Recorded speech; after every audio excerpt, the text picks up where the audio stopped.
say, where are they coming from? Risking their own lives. Only one thing we know, they always with us fighting for danger. Yeah.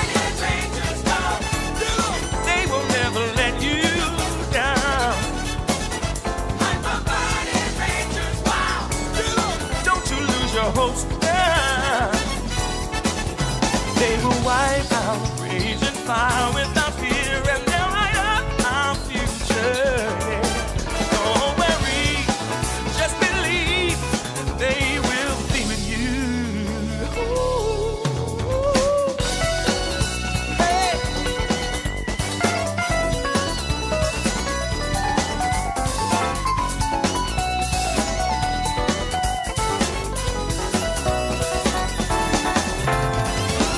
The Rangers have nothing to hide, so as they fight, they stand side by side. For what's right, attack them with pride, protecting the people from all sorts of evil, trouble, and those who do wrong. So violate and get your back charged. You ask, what's this? Is it justice? Folks who save lives besides crisis. Toughness, riches, and tight wrists, combos, blows, down for my miss. Since seem never prepared to set to handle theirs, then proceed to step to the next stage and to a next phase. Giving nightmares like West Graves. So violators, you best make way, cause the burning Rangers is here to stay. Don't give up, don't say you wanna cry. Don't forget your smile. Coming in, hold on tight. Power of our teamwork overcomes all. Yeah. They will never let you down.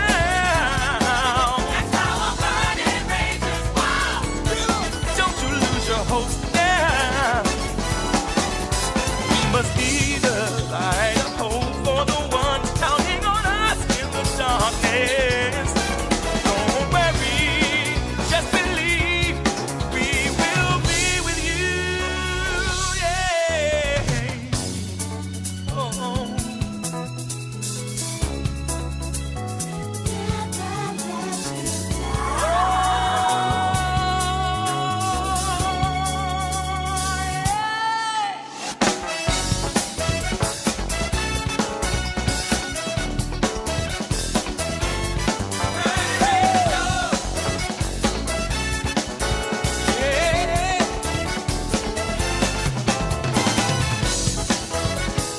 Burning Rangers go.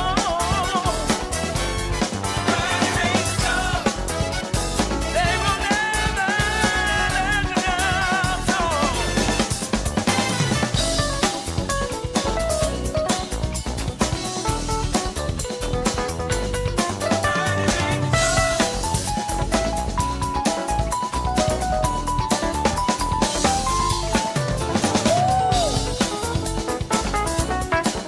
Burning Rangers go.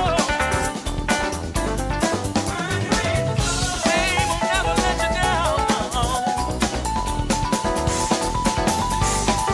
down.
It's got a movie. I don't give a fuck about That's a show. DuckTales. I'm talking about Hi, everybody. nice. Two beautiful gay men We're gonna kissing start on the ice. podcast here pretty goddammit. soon. Don't worry. That's what I want to Don't you watch. worry, your pretty little heads. I saw that Larry I'm on DuckTales clip for the first time in years today. Oh, I'm that's like, good. It's so good. It's one of the best interview Larry, I'm moments on of all I'm time. recording the DuckTales. pre. So yeah. Can chat hear us? Checking hear us now. Oh shit. Yeah. Yeah, they heard all of that. You heard all that? Okay. Cut! Cut! I think we're looking pretty good. Let me I was looking good, baby. do I this. guess we're looking pretty okay. You guys hear that? Yum yum. Yeah, I yeah, did yeah. hear that, sir. All right. Mhm. All right. All right. Yeah. What's the? Oh, I need to change. Wait, I need to change the topic. Yeah, no worries. I need to skeet. You. Fair. Yeah. It is a disgusting Topic phrase. is What is it? Is a guess of a mess? Yeah, mess of a guess. Yeah. No mess of Oh. a guess. Oh, nice. This is the end of the year one. Get out of here, Cord. Ooh, to find out who won. Let's see who's gonna win. It's a I coin sniff out a toss. comeback. Uh-huh. I know All which right. one I got wrong for sure. All right. Oh, Okay. Honestly, I think if you Hang on. reverse the numbers, I got it right. Okay. Wait a minute. Did you guys even predict this one? I don't know. Let's see here. I I'm think looking at it. Is it I think even we're on the ready. list? Let me see. Okay, hold on. I'm not gonna say anything. I'm just gonna react to what you each predicted. Oh my god! how bad was the coping? The This is gonna be a copium good show. was so real. Holy shit! Okay. It's okay. All right. I think we are good to go. I got that. Let me take a look at this real quick. Yeah. Okay. I'm ready. I'm going to count us in and get us started. Yeah. Do it. In 5, 4, 3.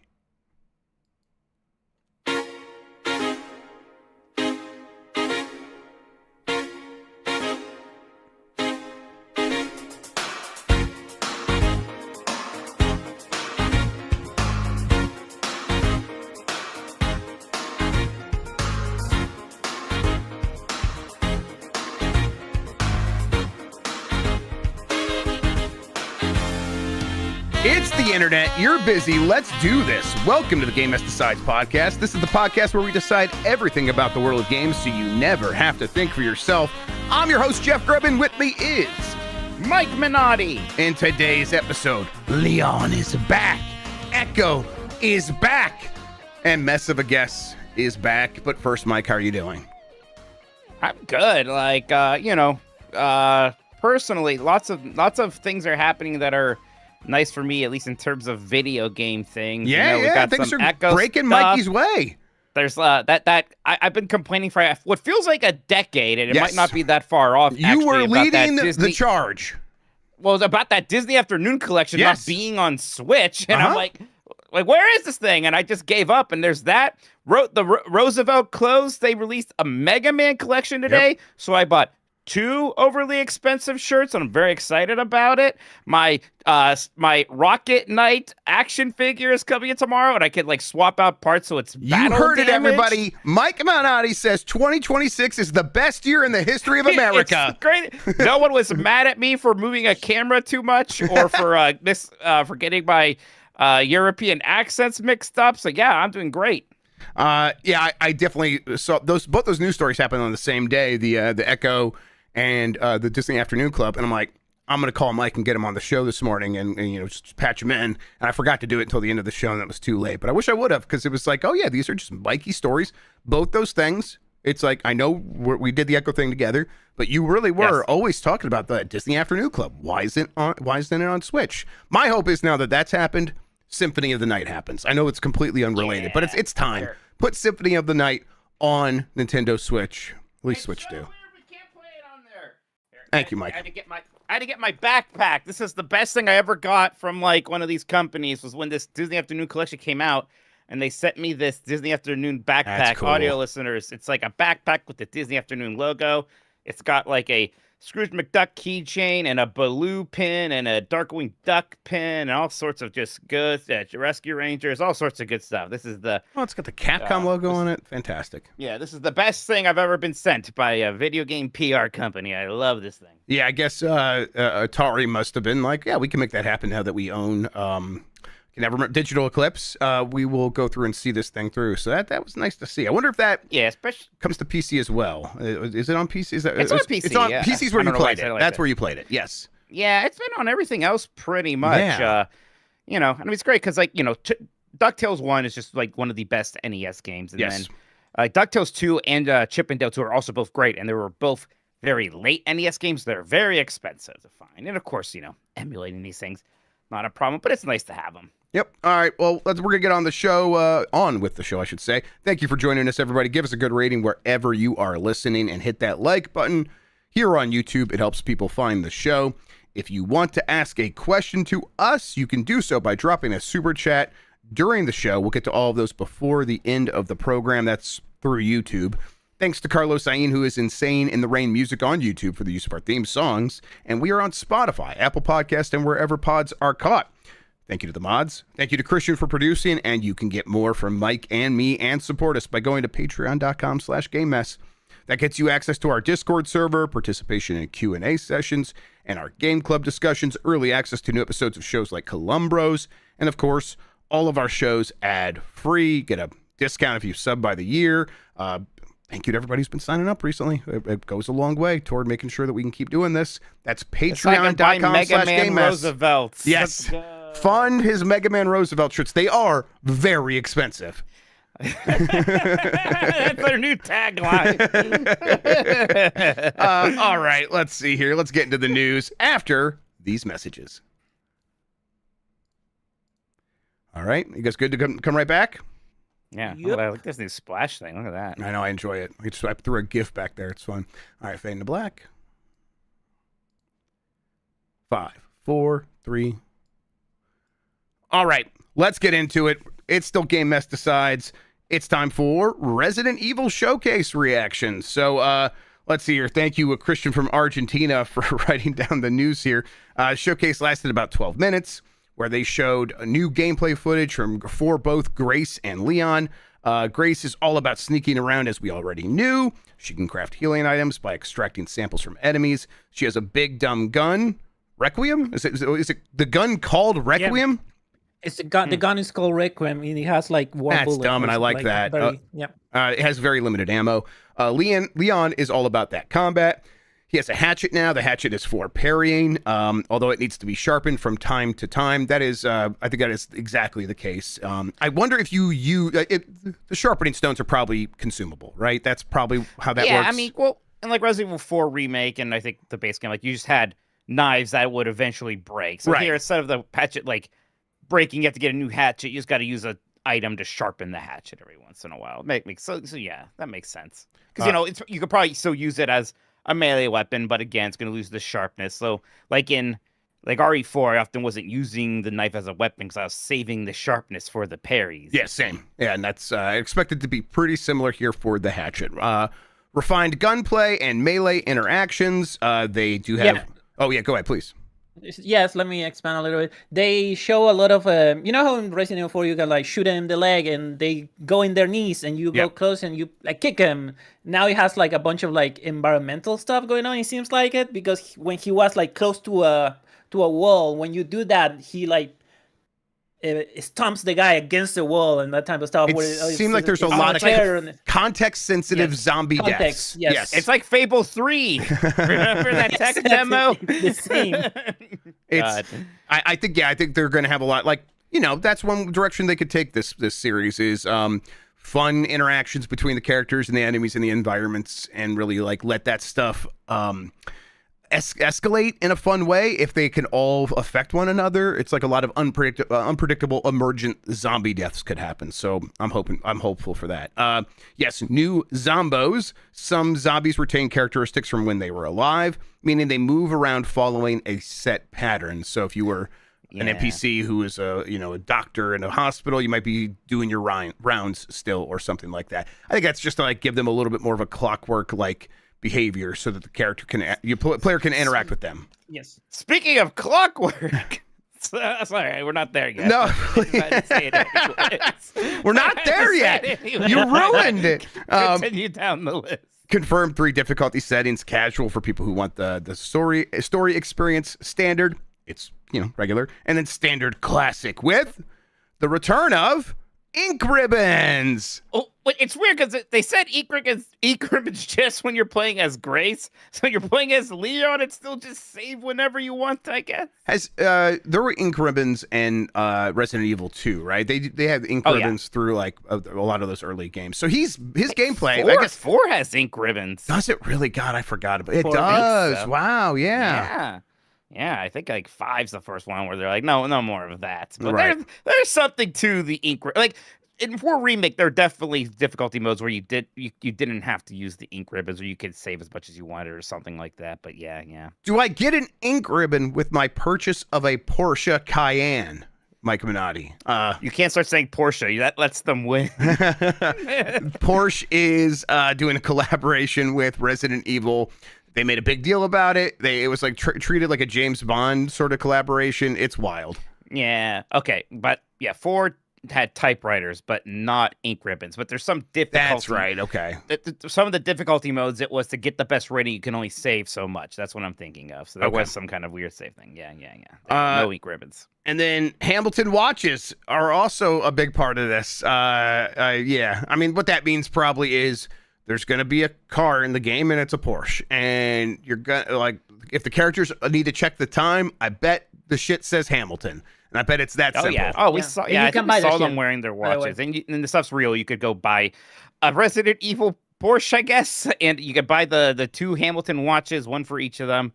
Sure. One of these days, I'm going to buy one of these things. Like when a video game collaboration happens with a car, one of these days I'm going to buy one, because I always think it's so stupid when I see like the Call of Duty World at War Jeep or something like that 20 years later. That's amazing to me. Yeah. If it's not that Pikachu Volkswagen Beetle, I'm not interested. I understand. Let's see here. Switch 2 Pro controller. That's really fucking ugly. I hate looking at that thing. Yeah, that's again, like, you're gonna make one of these fancy controllers. This is the one thing Starfield did right. They designed the controller to look like a controller. They put art and stuff around the various buttons and analog sticks and things. They didn't just get a JPEG, plop it on there, Please, and let it's a all the PNG. buttons Actually, it might not even be. Who cover knows? it up. I just can't stand the way a lot of those controllers look like that. So many controllers just do that. Like, it's not just the cheap third-party stuff. It's Capcom trying to sell us probably an $80 controller or whatever these things cost. It looks like shit.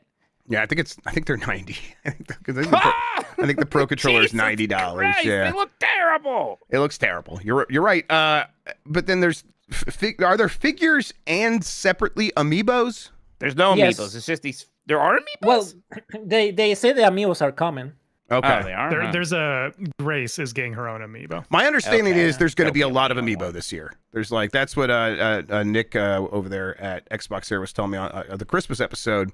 Yeah. One of his Nintendo rumors is there's going to be a lot of amiibo figures this year. So it wouldn't surprise me if there's Good. going to be a I Grace amiibo. Yeah. Hey, does that make Sorry, you what are you think there's saying? going to be a Smash Brothers? Because that's we Kinda. got a ton of amiibo the first time was because it's tied to Smash Brothers. It does kind of make me think that, but I mean, you know, there also could just be a run on. They have an excess of plastic at Nintendo, and they had to do something with it. I don't Yeah. know. And if they're going to do Grace, they're going to do Leon. There will be a Leon amiibo. You would think. That new update for Animal Crossing is like you can scan new amiibos to get Yeah. like items and stuff.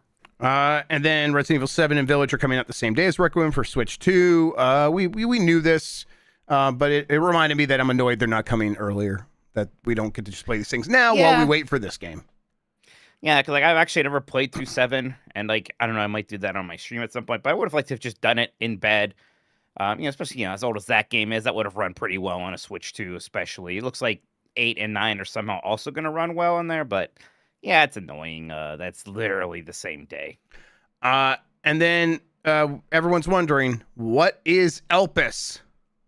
Yeah. Help us? Elpis. That be seems to be anything. the central MacGuffin or whatever, the thing that Leon needs to decode and figure out. While Grace seems like she's just trying to survive, although I bet she's the one that actually figures it out. That would be my way. guess. That would be crazy. That'd be crazy.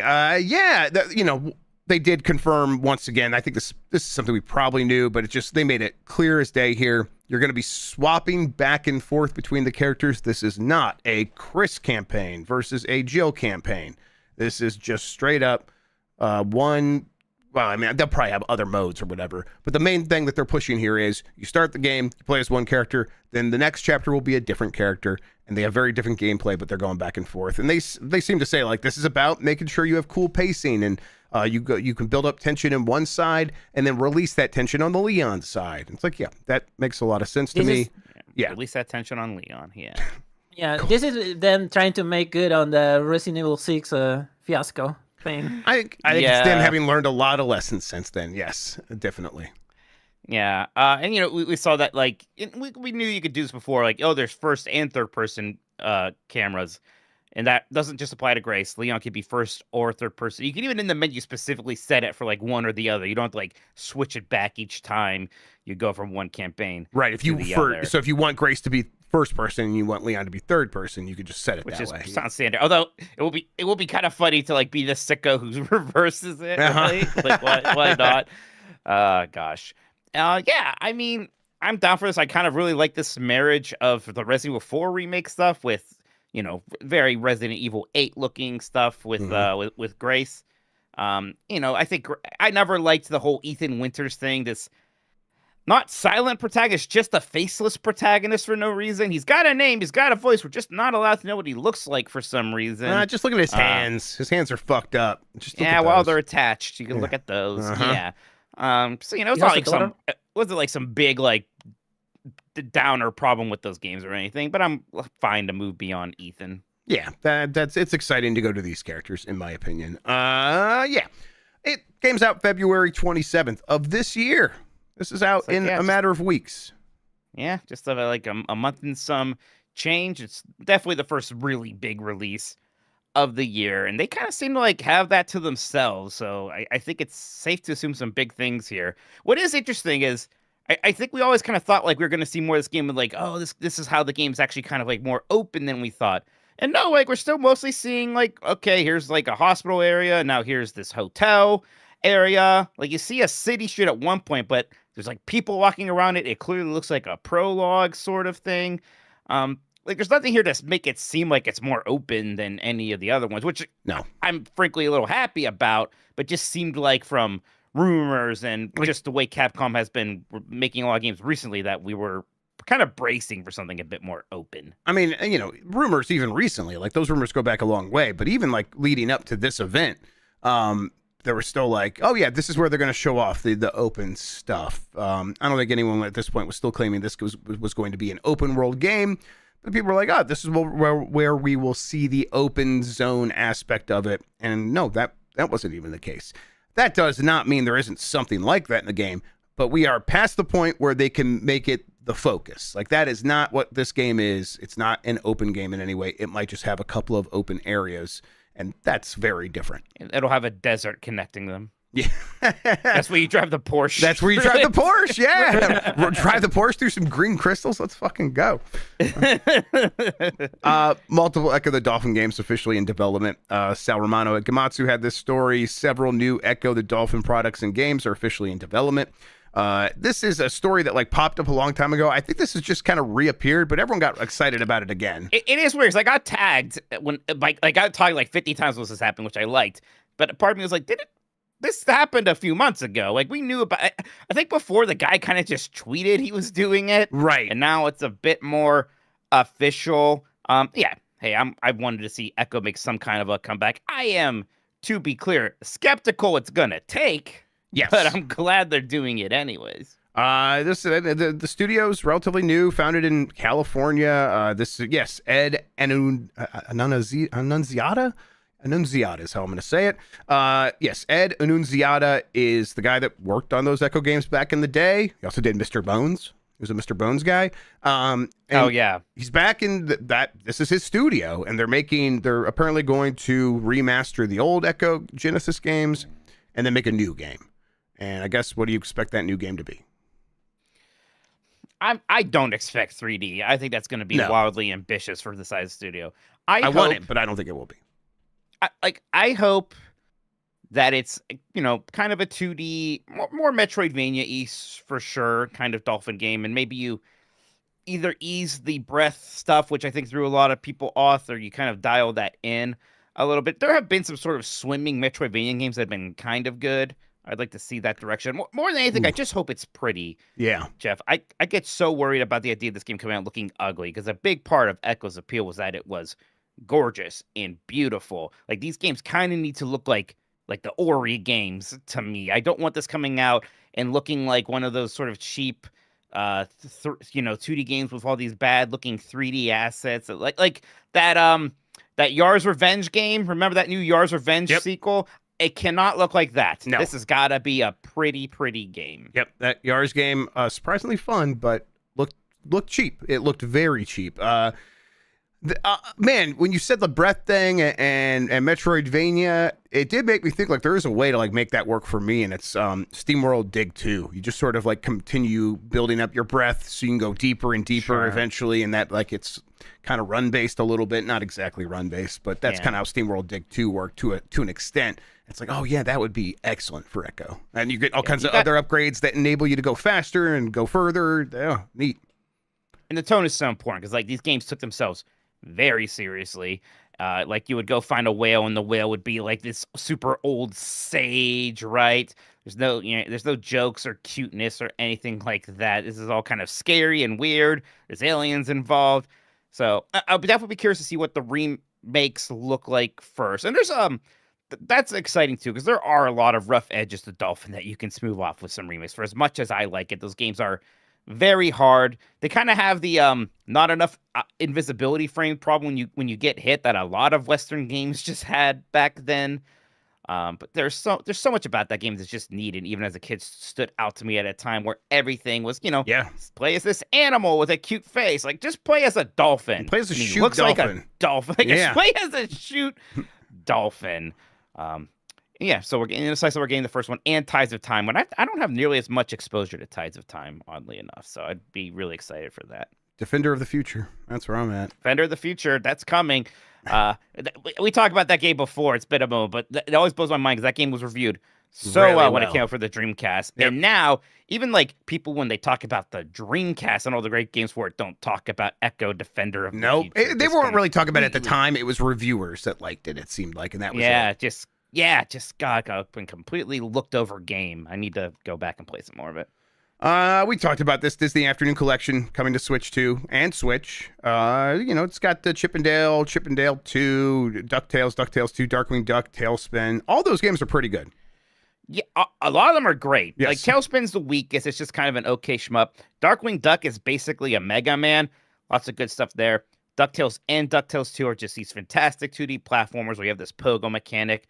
Chip 'n Dale Rescue Rangers are these co-op kind of action platforms. A lot of pick stuff up and throw mechanics. So if you like Mario 2, I think you'll like Rescue Rangers 1 and 2. God, I love these games. Again, DuckTales is just an all-time. They have some nice stuff. I actually spent a lot of time with the boss rush stuff in DuckTales, trying to get a good leaderboard time there. And that was a ton of fun. There's a part of me that's like, a DuckTales speedrun is not very long. That would be a fun one to learn. That'd be good stuff. God, that would feel super satisfying. If I just have that game on my Switch 2, you can just play through it a bunch, get really familiar with it, then do actual runs on some other setup.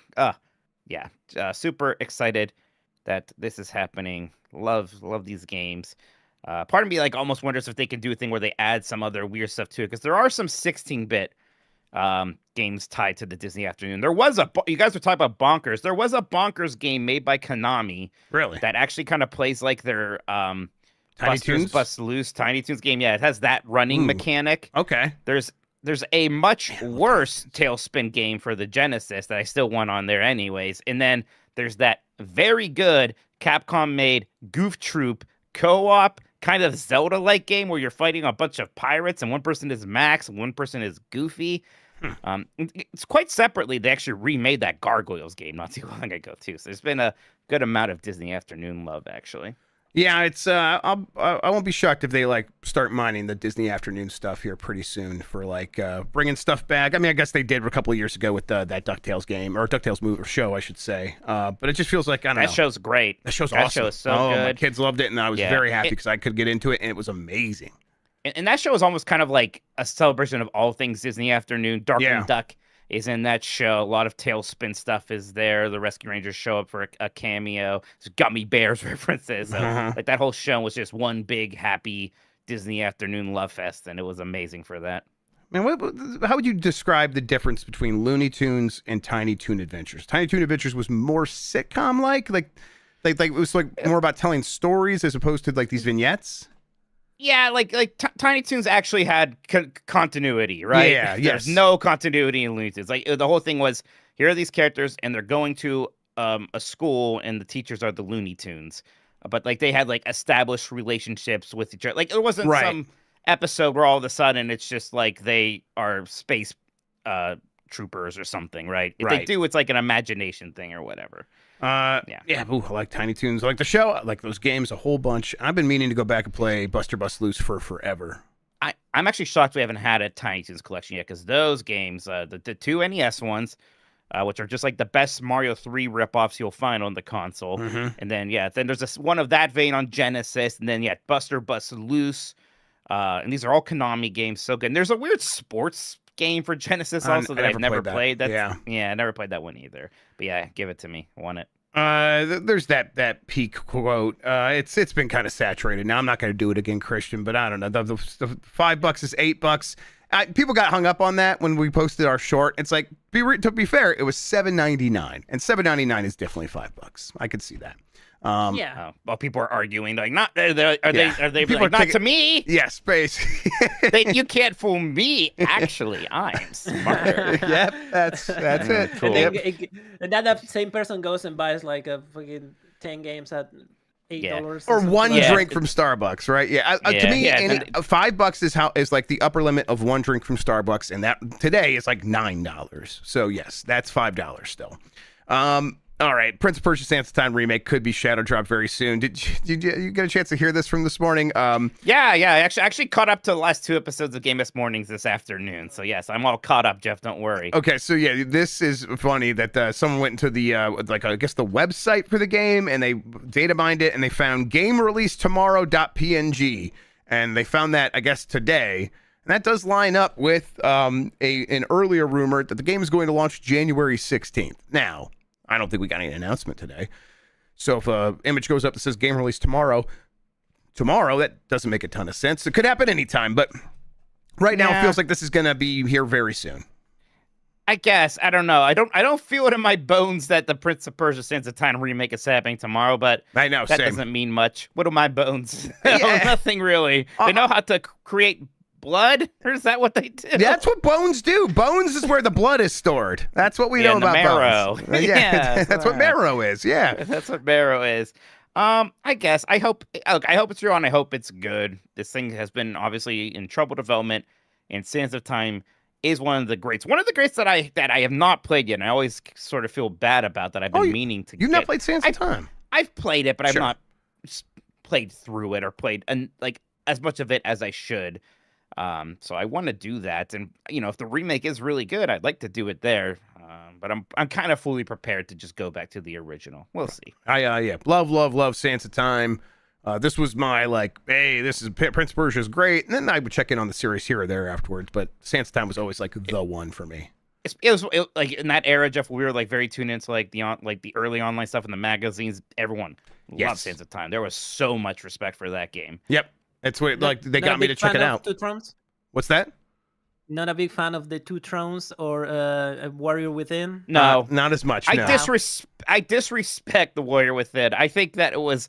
And Warrior Within kind of gets a good amount of defense these days, I feel like. And I'm not having it with that. I'm just not. Yeah, I just... listen, if it was Rob Zombie instead of Godsmack, then we could start talking. But for now, no. Yeah. The whole weird, tonal shift that games went through, like Jack 2 pulled it off a bit better, but even then, I'm still a little bit get a load of these fucking tryhards. It would be one thing if those franchises were still ongoing, in a real way in this moment, because then it would be oh, remember that awkward time? It's kind of fun and cute to go back. But when it was this is one of the things they tried to keep themselves relevant, and it just looks so desperate and stupid in hindsight when these franchises aren't ongoing, it's annoying. It is just it was wild to see the industry entirely pivot to like what became the way games mostly were throughout like the entire Xbox 360 generation, right? Like all that kind of angry bald guy games we got for a long time. Bald guy with gun. Like everybody was suddenly just like, this is what we're doing now. Yep. Everyone had to be bald and angry. Hey, Amazon unveils first look at Sophie Turner as Lara Croft, and she looks perfect. She looks great. Yep. She looks like Lara Croft. Yep. Yeah. I am getting into a Tomb Raider mood, man. What does that mean? Like, I think I want to play Tomb Raider Legends. Oh, okay. Sure. Like that trilogy. Yeah. The kind of reboot trilogy before the reboot trilogy that people usually think about. Yeah, I don't know. I think my girlfriend likes Tomb Raider a lot too and brings it up. And she recently played through Mega Man 2, so part of me feels like I need to play a Tomb Raider game now. This is an exchange. Right? Yeah, I think you have to, actually. I think it's, she never implied that, but I still think like I should play a Tomb Raider game now. You're not wrong. You're not wrong. Yeah. And I do think at one point here, what's the one that people don't like? Angel of Darkness. I bet, even though I bet that's better than most Blake Club games, I bet someday that shows up on Blake Club. Yes, I could see that. And then Ryan Hurst is going to be Kratos in the also Prime Video, Amazon's Prime Video thing. It's kind of interesting that that's going to be an adaptation of the reboot. Yes. Which I feel like that's going to miss some of its impact for audiences who don't have the other part of the story where he was, the mean Greek god guy for a while first. So that's why my assumption, if I were making this show and the marching orders were based it on the very popular 2018 game, I'd be like, okay. And then my story would have a ton of flashbacks in it. It would be a lot of flashbacks to him as the original Kratos, setting up the thing that he is now emotionally dealing with and the trauma that he's passed on to his kid. Where did that come from? And here's the flashback that shows that. And I bet that's exactly what they end up doing. Either way, guy's beard looks exactly like fucking Kratos. It looks like great casting. Yeah. It looks like amazing casting. Apparently, this is the guy who's the voice of Thor and Ragnarok. Yes, so in the Ragnarok the game, yes. So that makes sense. Sure. I just wonder, like, is there going to be a normie problem? People, because like the Fallout show has all these people who never played the games. People didn't play the games. They're like, who's this guy? What do you mean he's from Greece? He was the god of war. Ares is the god of war. What is he? Ares? I'm right. There's a lot of things that they're going to have to be caught up on. Yep. And I think that they probably should do a lot of that stuff in the short version of it, but through flashbacks. You don't need to dwell on it because there's not a lot of story to mine there. He is mad, covered in the ash of his family, goes to kill gods. And it's like, just pick the parts that you need to tell this story. I can see it, but you're right. They're going to have to answer that stuff. Otherwise, it's going to be kind of weird. Yeah, that does it for the news that I have here. Why don't we take a break? We'll come back. We'll get to the super chats, and we'll get on with the rest of the show. Does that sound good? That sounds fantastic. We'll be right back. Okay, on standby. All right. Cool. Yep, I'm ready. But you had those I got 'em. super chats. They're here. Let me bring them up so I can read along. Okay, I'm good. You guys good? Mm-hmm. Good. Bring it back, baby. Fade to black. Back in. 5, 4, 3. We are back. It's Game Mess Decides. We're going to read some super chats. Mike Minotti, please. Big Fresh 37 says, we should have saw this coming. Deadpool, and I assume they mean Deadpool and Marvel Rivals, makes a 6'7" joke and calls Hawkeye Hawk Tua. But yet there are lots of actual funny jokes too. Now look, I'm gonna say it. The 6'7" thing is bad. Hawk Tua is great. Calling Hawkeye Hawk Tua is kind of That's funny. Incredible. That's amazing. And like I want Deadpool to make cheesy 6'7" jokes. That's what he's there for. Yeah. That's what he's there for. He's supposed to be cringe, everybody. Yeah. Right. It's fine. I'm getting the ache to check out Marvel Rivals again. But I kind of only want to do it at work, so I'm getting paid to do it so I can justify it. Sure. Yeah. I mean, I want to play as Gambit. I always like playing as Gambit in video games. Yeah. Right? He's a cool video game character. He's got the staff. He's got the cards. He's got the swag. Like, the drip. He's got all sorts of things going on. Great character. Big Fresh 37 says, missed Community Game of the Year last week. I vote Sunderfolk. All right. Oh, yeah. We played that game. That was a good time. And then Dan. Yeah, that was a good one. Would have liked to have played some more, but just didn't get a chance. If you have like a crew for that, boy, I bet you have an amazing time there. For sure, yeah. Lex Letty says the fine people of Ireland disavow Mitch Tolkoto. You know, Jan was on that quick look. Jan didn't say a damn thing. Jan said, actually, Mike. Jan just agreed with me. No one's mad at Jan. Wow. Just throw Jan under the bus to save your own skin. Yeah. Absolutely. I don't think you want to do that. So quickly there. Wow, just do with the first brown friend he sees. Get under there. I don't know what to say. I don't know what to say. Wow. It seems like that. Oh my God, it's the 5th time I've been called racist today. Weird. He's Taco okay. Bell He's must... Italian. Yeah. Don't shoot him. He's Italian. Taco Belmont says Leon needs more pro wrestling moves in Requiem. I vote the Muscle Buster or the Tiger Driver 91. What moves would you give him? Wines. I think that him and Grace should be able to do a 3D together, right? They do, or he does a suplex, right? Is that the only wrestling move? Does he do a Frankensteiner? Frankenstein. I don't know if he does a Frankenstein. I want him to do a Does he not Frankensteiner. Do a DDT. He should do a DDT. He should definitely do a At DDT. least. Yeah. I mean, DDT is like if I had to make a zombie's head explode, I would go to the DDT. That's a German suplex, is what he does. He does the German suplex, right? I would also. I mean, let's just give him a cutter. Let him just do the cutter. Let's get a diamond cutter in there. Specifically, the diamond cutter. Yes. Break the diamond. Do all of that. Hell yeah. Do the whole thing. I like it. Ink Goblin says, not sure if Pocopia will be good, but Dragon Quest Builders 1 is one of the best RPGs I played, so I have to get to it. What can Mr. Mime teach my Ditto? Nothing good. No. Nothing that Ditto wants to learn or would be better off knowing. Nothing moral, for sure. Yeah. But that doesn't mean... The kids will say it. It'll be about flipping tricks. I'll say it. Oh, boy. That's what he'll learn. I always want Turning tricks? Do you flip tricks? Yeah, I was confused. All right, it's turning tricks if that's what you're getting at. Okay. Okay. But, yeah. but that is accurate. You're right. That's exactly what they would learn. That Ditto is already committing the biggest crime in humanity, which is like mimicking our form. Yes, So, like, right, exactly. Go to jail. Identity theft. Yeah, God created us in His image, and so Ditto taking on our image, stealing our image, is stealing God, and it's. This is like the Veggie Tales. Yes, like, how dare right, he imply exactly. a relationship with God that he's not capable of? Ditto is not going to heaven. Like that is just flat out. No way. Absolutely not. That is non-negotiable.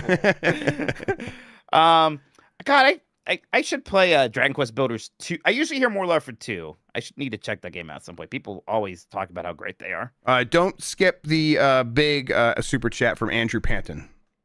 Oh, like I just did? Uh-huh. Andrew Panton says, I'm hosting an event tonight, so sending this early. Hope you all don't mind that I have 2 questions. Hey, if you tip it up that you can fit in 2 questions, you're allowed to.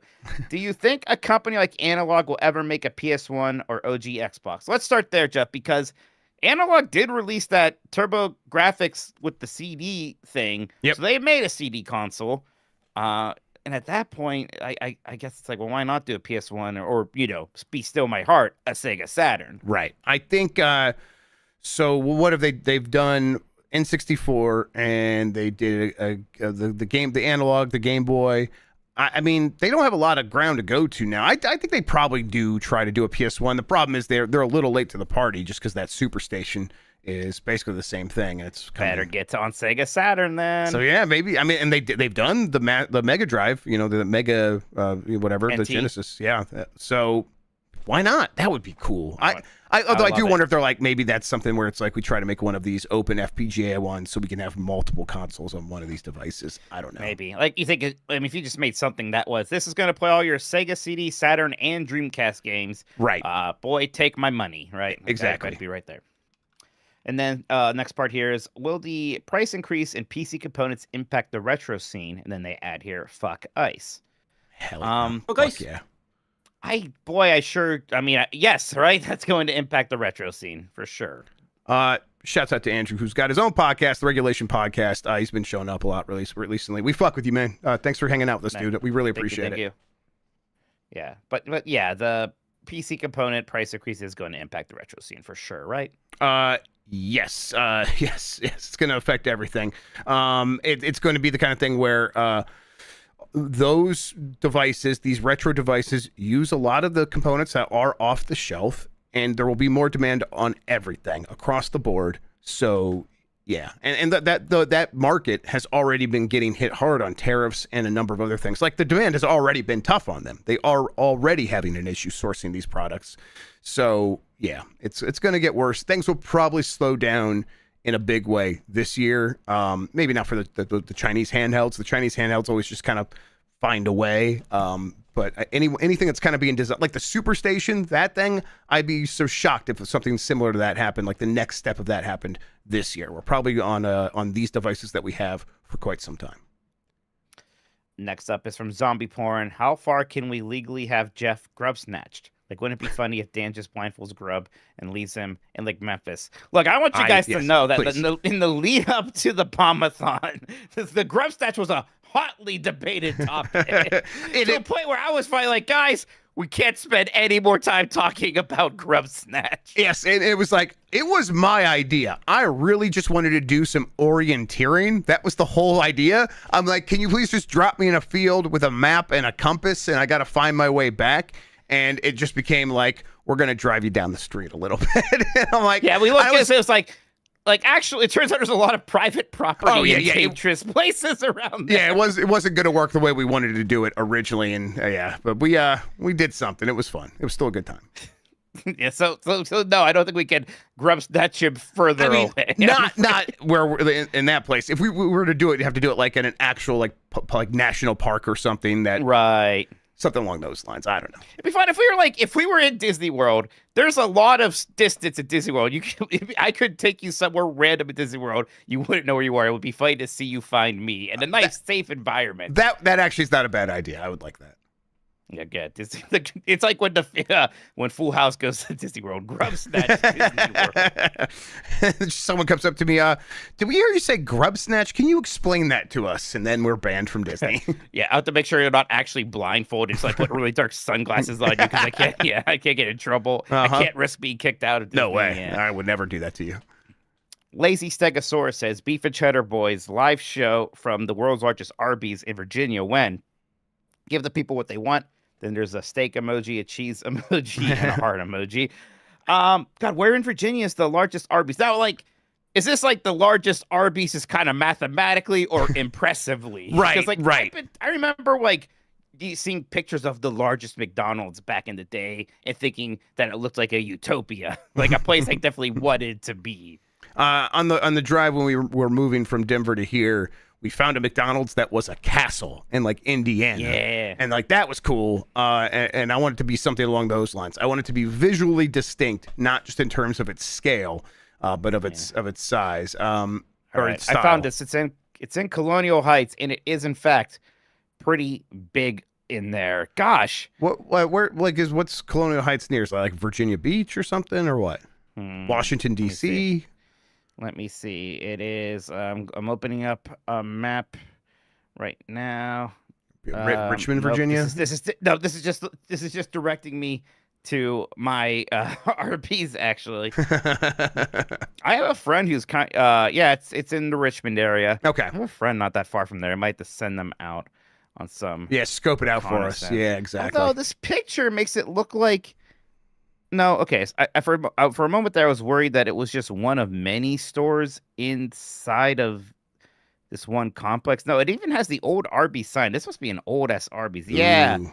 They're selling beer. That's weird because they have a Mexican barbecue section where you could just make quesadillas and stuff, and sometimes it's not open. This thing is weird looking. We got to go on a Great Giant Bomb American road trip, so. Yeah, maybe that's the final destination is the world's largest Arby's. That'd be good. Okay. Pluffum says, who does Capcom revive for Resident Evil 9, Wesker or Lady D? Lady D was strong. I mean, there's already the Lady D skin, so it feels like I don't know. Lady D will show back up again, but not yet. Not yet. I agree. Wesker, boy, Wesker's in the first game, and then he very clearly died in that one, too, and they just brought him back. Anyways, in freaking Code Veronica is where we first saw him. He's briefly in 4. Then 5, he's like the big bad again, and he super dies in that one. To the point where, and look, it's Resident Evil, there's zombies, and there's all kind of bullshit science and whatnot. They could bring him back. I guess. I would personally not like it. I like Wesker fine. I'm a little over it. I don't think he's like a Ganondorf tier villain that like I can't imagine the series without Wesker. No, We'll be okay. yeah, I can't imagine is one thing, but like I would think it's fun if he came back. I like my Resident Evil dumb, and that would be pretty dumb. So I get why it would bother you, but yeah, bring back Wesker. Of Lady D, at least, there's kind of wasted potential because they Definitely. sort of didn't realize what they had, and they're like, she's one of like 3 lesser bosses before the final boss, and now she's the only character from that game people remember, and people really liked her. So yeah. What do you mean? Why do people like her? They liked her sexually, you see. I thought she was big and tall and should step on things that are on my body. Yeah. All right, next up here is from T Bucket. Excuse me, T Bucket. I also skipped this one for Dark Steel Brushwag. We're gonna do that first. Have you guys ever been to a Buc-ee's? Seems like the kind of place you two would appreciate. Not bad. I went to my first one last year. It was incredible. So I can't good. wait. Yeah, this is a gas station chain where the inside is just a megapolis. There's just tons of stores and stations of people preparing fresh foods. The big thing there are their barbecue sandwiches, chopped beef and stuff like that, brisket or ham. Very good. They have these snacks called like Bucky balls or they're beaver nuggets. Basically kind of like corn pops. Very similar texture and flavor, but they're incredible. Just all sorts of things that you can buy and indulge in there, and it's always like very well kept and clean. Right, like that's the thing, is like my understanding is like what really the whole strategy behind it was make it so big and then make the bathrooms so big and clean, and then also key part, don't allow truck drivers have to go to a different gas station. Buc-ee's does not service truck drivers apparently. That's interesting because I also like Love's, and Love's it's very clean, but it's incredibly truck driver centric. Like they have showers, and they're like, you know, like, hey, like you can like shower in here and eat and get all of your truck supplies and stuff like that, and the other people are welcome too, and I like going in there. But yeah, Buc-ee's is clearly for like the family. It's clearly for the woman in the car that wants a clean place to go to the bathroom. Like that's what that was the strategy. And it's like, oh, and then they put all this other stuff around it, so everyone's excited to go there and spend all this money. It's like, oh, I kind of really think that's a lot of fun. Yeah. But yeah, it was the buses. Was that? It's not. No. I Just move on. Just let him know. You go ahead and move on, Mike. I like Buc-ee's. Now let's go to T Bucket, who says, "Congrats to Mike for slaying the demon that was Larry Lovage." Yeah, I never want to see that fucker again. Yeah, he's just that's the worst. The only game that character's in, right? God, it better be. Oh well, he was also in the college one. That's that same guy. He looks and acts and sounds completely different. Okay. Yeah, but that's him in the college game as well. But he's like, well, the only other two after that are the Wet Dreams, Dry Twice. Well, Dry Choice is the sequel. Oh my God! There's a duology. Yeah. So there you go. It's that. Eggy says, "Will Capcom ever make another Mega Man X game?" Yeah. I'm surprised it's been so long. That Roosevelt collection, one of the shirts is a Mega Man X shirt. Honestly, the best one, the one with like the blueprints. At some point, they got to go back to that. Well, I'm a little surprised that it is once again going straight back to classic Mega Man with this new one. I'm happy. I always liked classic Mega Man the best, so it's fine by me. I'm a little surprised that they've been leaving so much Mega Man X potential out there. I'm going to play Mega Man X this year. I've tried a bunch of times, and I just like play a couple of minutes, and I'm like, it's not clicking, and I'll boot something else up in the emulator. I'm gonna sit down and I'm gonna play it for at least a couple of hours so I can really grok it this time. And everyone just seemed like one of the best Super Nintendo games, and I'm always like, it is okay. I need to see that for myself. Absolutely, yeah. Boss order is a little important there. At least the first one. You always got to make sure you do Chill Penguin first. Chill Penguin first. Okay, I think I remember. You got to do Chill Penguin first. Right. Yeah, it's incredible. Next up is from Chrono Rig, who's been a Lincoln member for 45 months. Thank you so much. Do you think they will get any character collabs for Echo, like the Dolphin from Sequest or Flipper? Lol. Can't wait to finally play Final Fantasy VII Remake next week. Oh yeah, the Switch 2 version of that's coming out. Boy, Flipper has just fallen off, huh? I felt like Right. Flipper was kind of a big deal. Flipper still when I was a kid. huge deal when I was a He kid. had that movie with Elijah Wood. And I watched the old show, right? Was it an old show? Yeah. Was it Nick at Well, I Night think, like, show? I think the whole thing with Flipper was just Lassie was popular, so let's Right. do Lassie, but with a dolphin. That's all And- Flipper is, right? Better. It's better. I like it. I like it. Well, dolphins are better than dogs. They are, yeah. And I watched a lot of Flipper, and Lassie was fine, but Flipper was fantastic. I think it was a big century for dolphins last century. Aside for the probably thousands of them we killed. Yes, right. Other than the genocide we performed upon their species. It was a great year. We loved those fuckers. I would also like some Free Willy representation here. We can maybe get some Free Willy. Oh, that's another one. Boy, yeah. A movie with a generic Elijah Wood, right? That was just an Elijah Wood stand-in. That was not Elijah Wood, but yeah, Free Willy yeah. was huge. Yeah. Free Willy 2, I still liked, and I think Free Willy 3 was just direct to video and no one cared anymore, even at that point.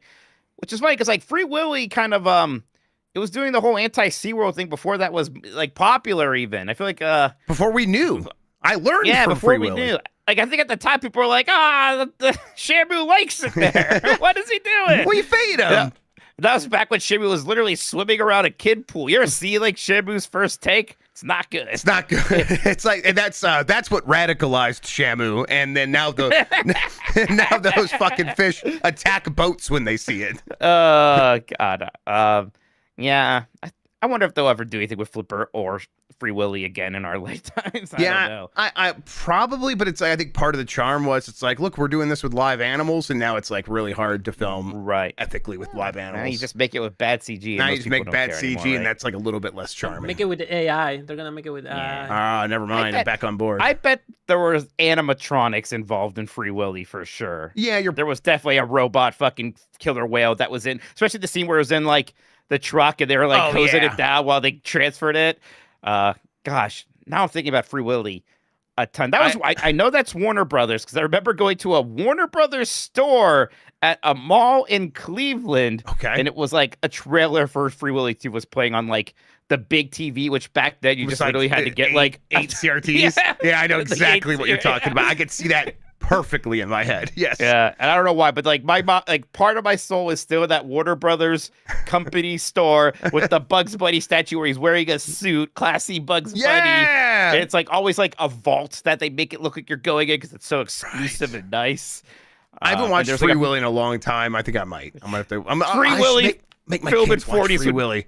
Yeah, a Free Willy film before this would be amazing. I mean, if it's just you and me, I'm down. Let's just do it. Yeah, if no one else wants to partake in this classic with us, the people don't know about Free Willy. Damn it! They need to know about Free Willy. That was so important when I was a kid. It was so important. Now it's like it never happened. I don't remember if I watched Free Willy too. I probably did, but I don't remember. It's not that good. Yeah, it's not that good. Because they're fucking free already. Yeah, we already freed the Willy. I think you know what I think. I think it's a tanker spill is the plot line. Oh, that's okay. Yeah, the next natural place you go. Yeah. Why am I popping myself so much for Free Willy? I can't move on. I'm gonna watch Flipper. I'm gonna do Sea Creature Sunday. I'm gonna watch Free Willy and Flipper. Why am I so obsessed with sea mammals? It's crazy. They're mammals, but they swim around. Yeah, what the hell happened there? They have to breathe air. It's kind of stupid. We're gone. We're on the land. We now. walked out of it. And did you guys walk back or just split off at a different time? It's crazy. What are you doing? Next up here is from Big Fresh 37. What do you think Third Eye Blind thinks of the Sophie Turner Laura Croft pick? I know Sophie Turner. I know Laura Croft, and I know Third Eye Blind. What's the connection? I'm not following this. Did the guy did he date? He seems kind of old to date Sophie Turner. I don't know. So I bet he thinks great things about it. Let me see. Third Eye Blind, Tomb Raider. Did they like do a song for one of the movies or something? Oh, that's possible, I guess. That'd be weird, but possible. They did a song for the second one with Gerard Butler. The Cradle of Life? Yes. Yeah, Sophie Turner definitely is married to a Jonas brother. I guess I don't know if she still is, but Gersman told this story. Third Eye Blind played an E3 party and interrupted semi-charmed life to yell about wanting to have relations with Laura Croft. That's right. I remember this now. There we go. Yes, that's a great story. Oh my God. Third Eye Blind's weird. Kind of like him. Bro No Trigger says, how are we feeling about Filoni taking over Lucasfilm? You're not a big fan of him, right? I think he said, get that cowboy-looking motherfucker out of here before I get him. He's, I don't feel great about it. I like big butts, and I cannot lie. I don't know why I started saying it that way, and I couldn't stop myself from finishing the sentence that way. I think Clone Wars is okay, and then often is really good, and then a lot of times pretty bad. Rebels, pretty good.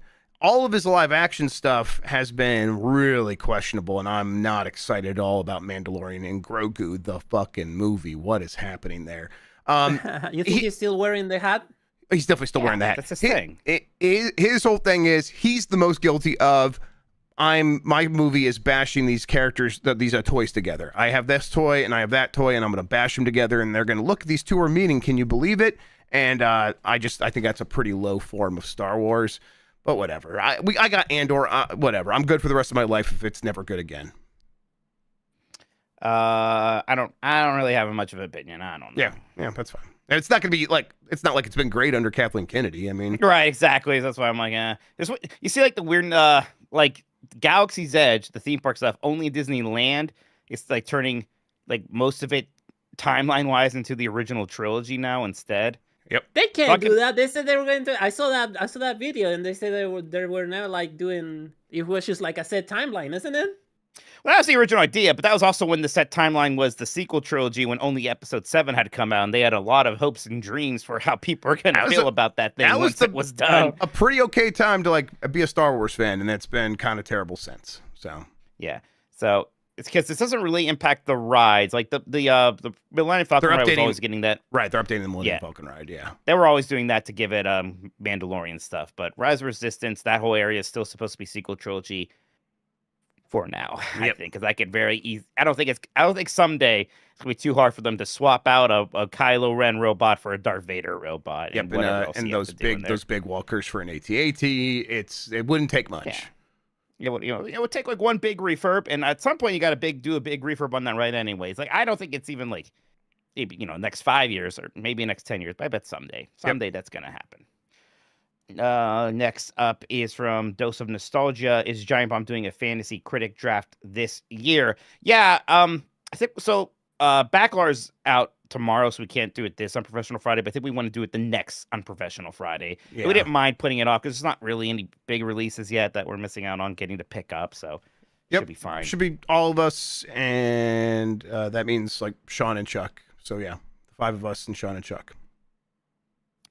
The Dubious Food says, does Nintendo have the balls to sell me a USB sensor bar and switch to Wiimotes for Wii Virtual Console? Because I hope so.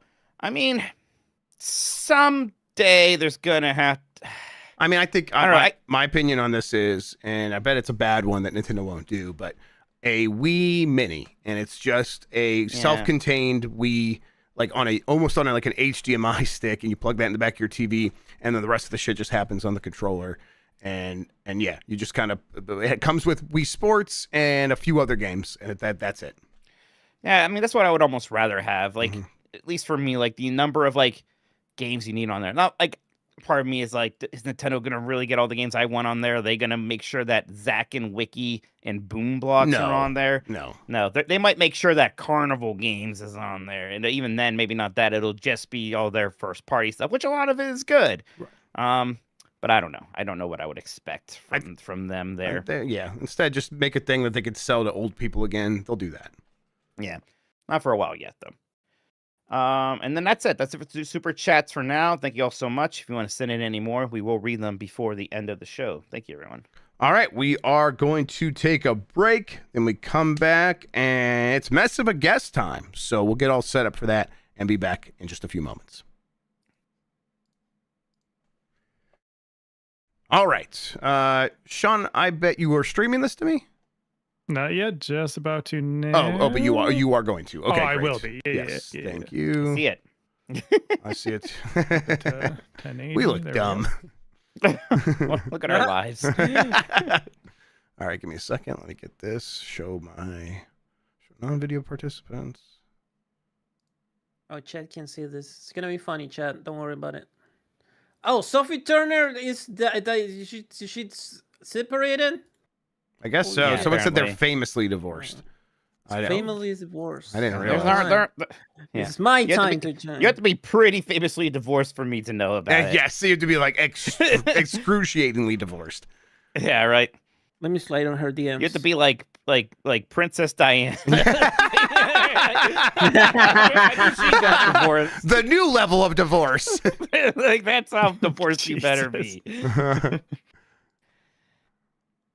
I told that head and shoulders joke once on stream with no. Lucy and Tam, and it was just like it tickled me how they seemed genuinely annoyed. I'm like, I didn't realize it was still such a tough subject, but fair enough.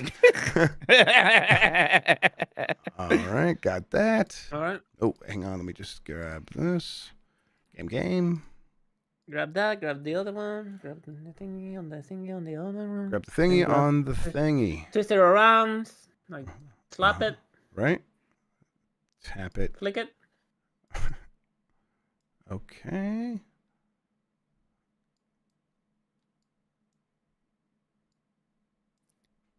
I am good to go.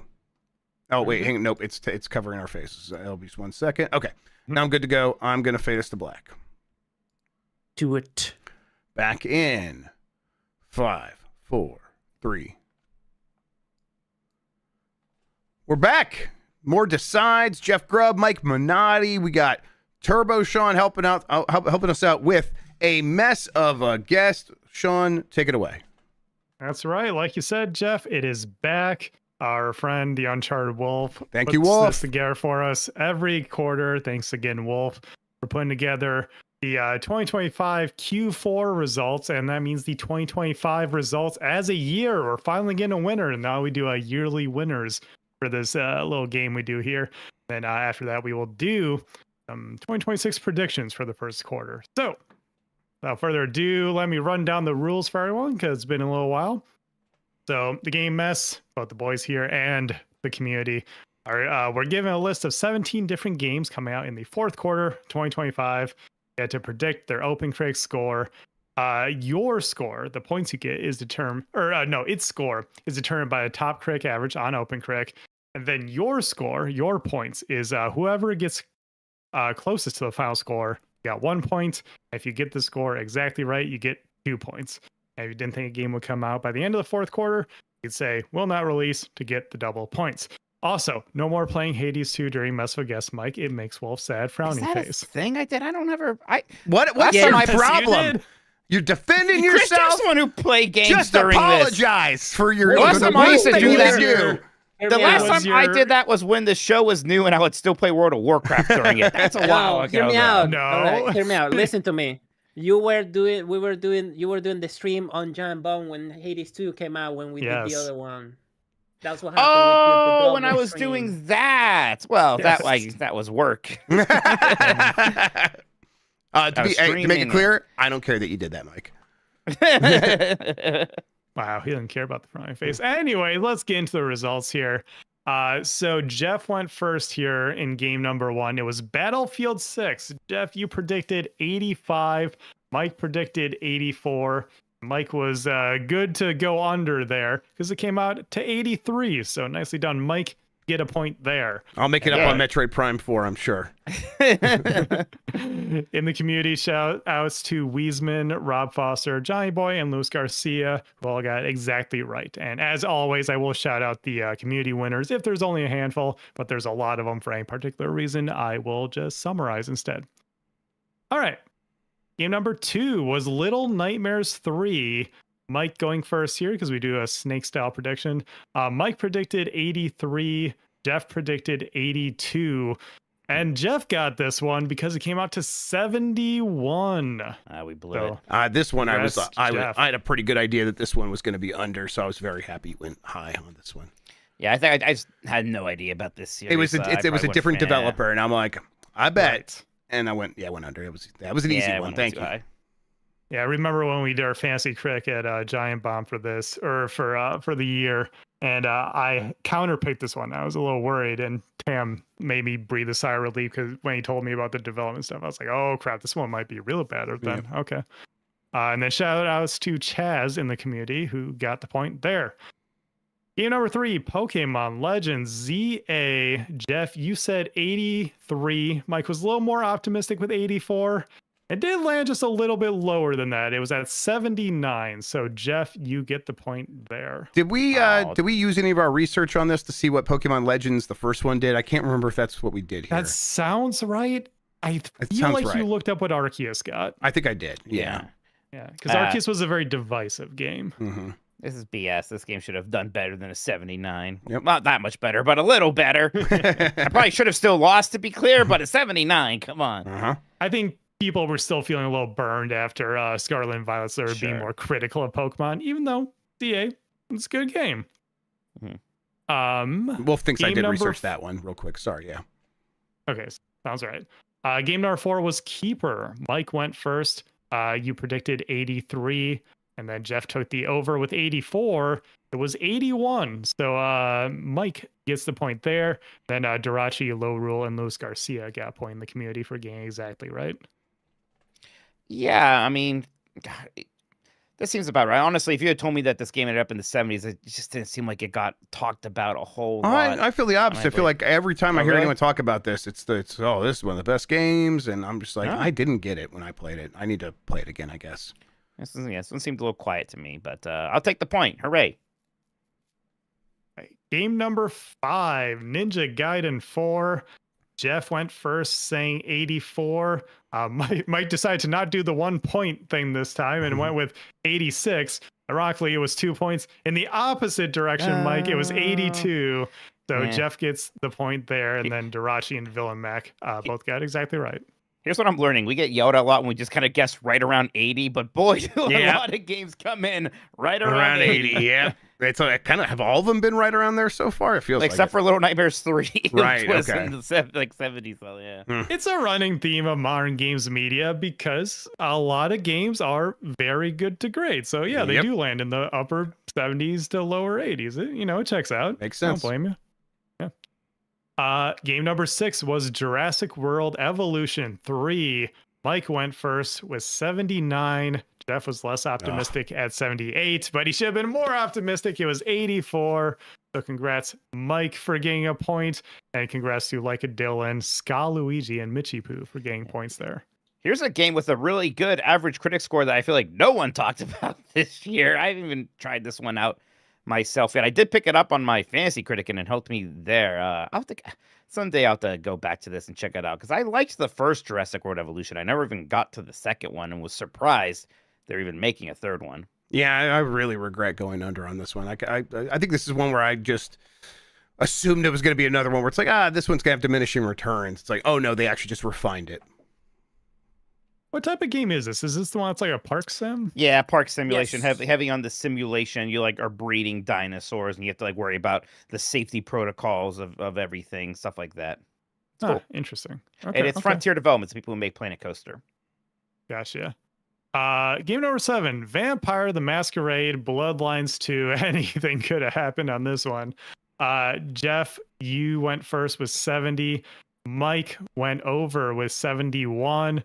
Unfortunately, this one landed at 63 overall on OpenCritic. So, Jeff, you get 1 point, as does Zool 34. Boy, all that time waiting for this thing to drop, and then it sure did drop, huh? Yeah, my hunch is there's probably still something in this game that's worth exploring if you can have a lot of patience for what sounds like a lot of bullshit. I don't know if I'm ever going to see that personally, though. Game number 8, Once Upon a Katamari. Mike went first, saying 80. Jeff went with 81. And Jeff, you were exactly right. It was 81. Yay! And Hip hip hooray! Ooh, Bill and Mac in November in the community both also got exactly correct. So congrats all around. Okay, so Jeff's at 6 and I'm at 3 now. Jeff's starting to it was even there, but that's a big one for you. You're pulling ahead a little. And this is game 8, but I think there's probably quite a few games left. So let me see how I blow it this time. There's a handful here. There's a handful this one. We are roughly halfway, so thank you for a summary there, Mike. Game number 9 was The Outer Worlds 2. Jeff went first at 85. Mike then said 84. It went down one lower than that. It was 83 overall, so Mike gets the point. Then Low Rule and First Avenger both got exactly right in the community. I'm never guessing 85 when I go first ever again. Yeah, you don't see a lot of 85s. Nope.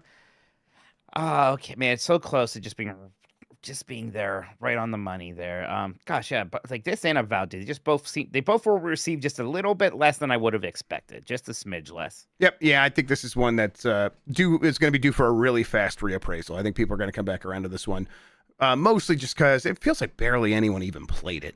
Right? Yeah, so we'll see. Game number 10, Mina the Hollower. Mike, you went first. You said 87. Jeff then said 88. And the points go to nobody. That game still isn't out. Doesn't have a release date yet. Yeah. Doesn't have a release date. This was supposed to be Halloween, right? It wasn't Halloween week. It was on Halloween.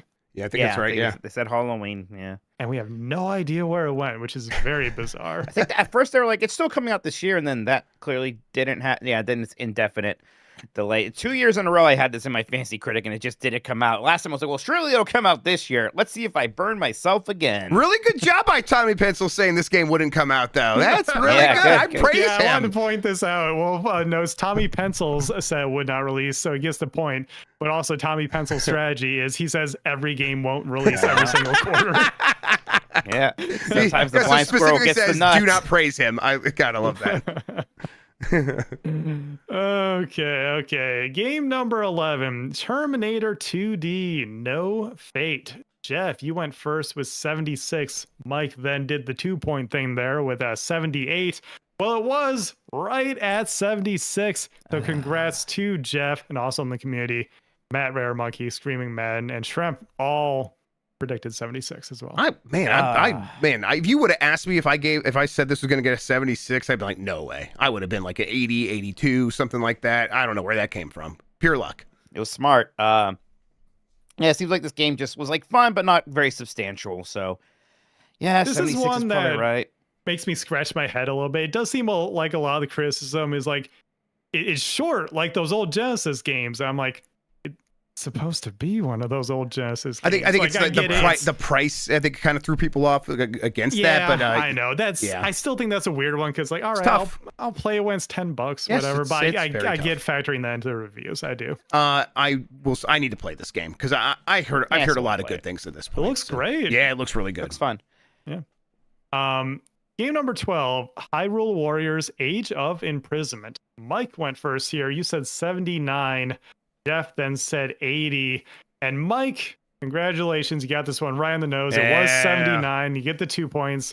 So do Screaming Man and First Avenger. Back in the game. I needed that big time. But you can always count on these Muso games getting like a 79, right? So right. It feels like it's always there. I think they're usually a little bit lower, but I think Jeff was right to think that these are on a slight upward trend, these specialized ones. I think I was like, I wanted to say 79. Darn you for taking it. That sounds like what would have happened here. Sounds right. Game number 13. Luminous Arise. Jeff went first with 90. Mike was like, there's no way it's going to be in the 90s still. You went with 89, and that was the right call. It was an 86. So Mike gets the point there, as does Nuclear Lamb, Weed Demon, Luis Garcia, all getting 2 points for the correct predictions. Jeff must have been tripping on whatever the people who make Luminous trip on. Drugs. Yeah. 86, still a very strong score, though. That's really good. Game. Yeah. It's very good. I did notice there's quite a few 4 out of 5s seeming to pop up here. I'm like, more and more outlets doing the 5-star scale is maybe having an influence that is here. a big reason why things seem to be rounding certain ways more than ever now. Interesting, yeah. Okay, interesting. All right, next up. Oh boy. Game number 14 is Call of Duty Black Ops 7. Now, you guys were right to be pessimistic here, not have high hopes. Mike, you said 77. Then Jeff was like, it's Call of Duty. He'll probably do a little bit better. 78. No. 66. Let's go. 6 on OpenCritic. So Mike gets the point there. And then the community, I'm a little surprised at this one, but congratulations. Nintendo Derek got it with 65. Wow. Good job, Man, Nintendo Derek. I've tied it up 8-8 again. Let's go. This is very Yeah, but you're not slow counting my climb. guaranteed win for Metroid Prime. I got that in the Look, bag. I you probably wait. also overestimated Metroid Prime, Well, man. Not you like wait. some people. Game number 15 was Kirby Air Riders. Jeff, you said 80. Mike was like, they're sickos. They're going to love it more. They 81. And Mike, you got it. It was 82. So you're right there. Right there. I feel good. I think a lot of people would have gone under there for Kirby Air Riders. I think that was a very brave thing I did. That's From yeah, all the good previews, call. it seemed safe. I can't remember exactly when we did, but if it was after even the first preview, I would have been like, yeah, it's like a 7 out of 10, maybe. So yeah. Game number 16, Octopath Traveler 0. Mike, you said 85 on this one. Jeff took the under at 84, which was the right move. Came in at 83, so you're very close there, very close. And then Jamie H, Zool, and Nuclear Lamb all got exactly right in the community. I tell you what, we're close. We're close on a lot of these, Jeff. Yep, yeah. I mean, between the two of us, it's like we're always right there. Like it's always. I always feel pretty good about our guessing abilities after we get through one of these. Yeah, Better about yours, usually. You are tied 9 points a pop, but we have one more game. Oh fuck! The last game here, Shit! and here's the thing: I'm not even gonna pull it up just yet because game number 17 is Metroid Prime 4. Do you guys each remember what you said? 90. for Metroid I think Prime I 4? said 96 or 97. Mike. I probably would have said like a 92 more You definitely went reasonably. under. I went super high. And yes, Jeff did say 96, and Mike more reasonably went 93. I said I am choosing to go bold and to believe, and just like always, Metroid Prime fucks me over. I want to know. No, there's no chance that Dan told you he gave it a 5 already at this point out of 5. No, this is long before that. No, This is way before he even had it. Yeah, this is did. before we like did the any beginning of the reviews. quarter.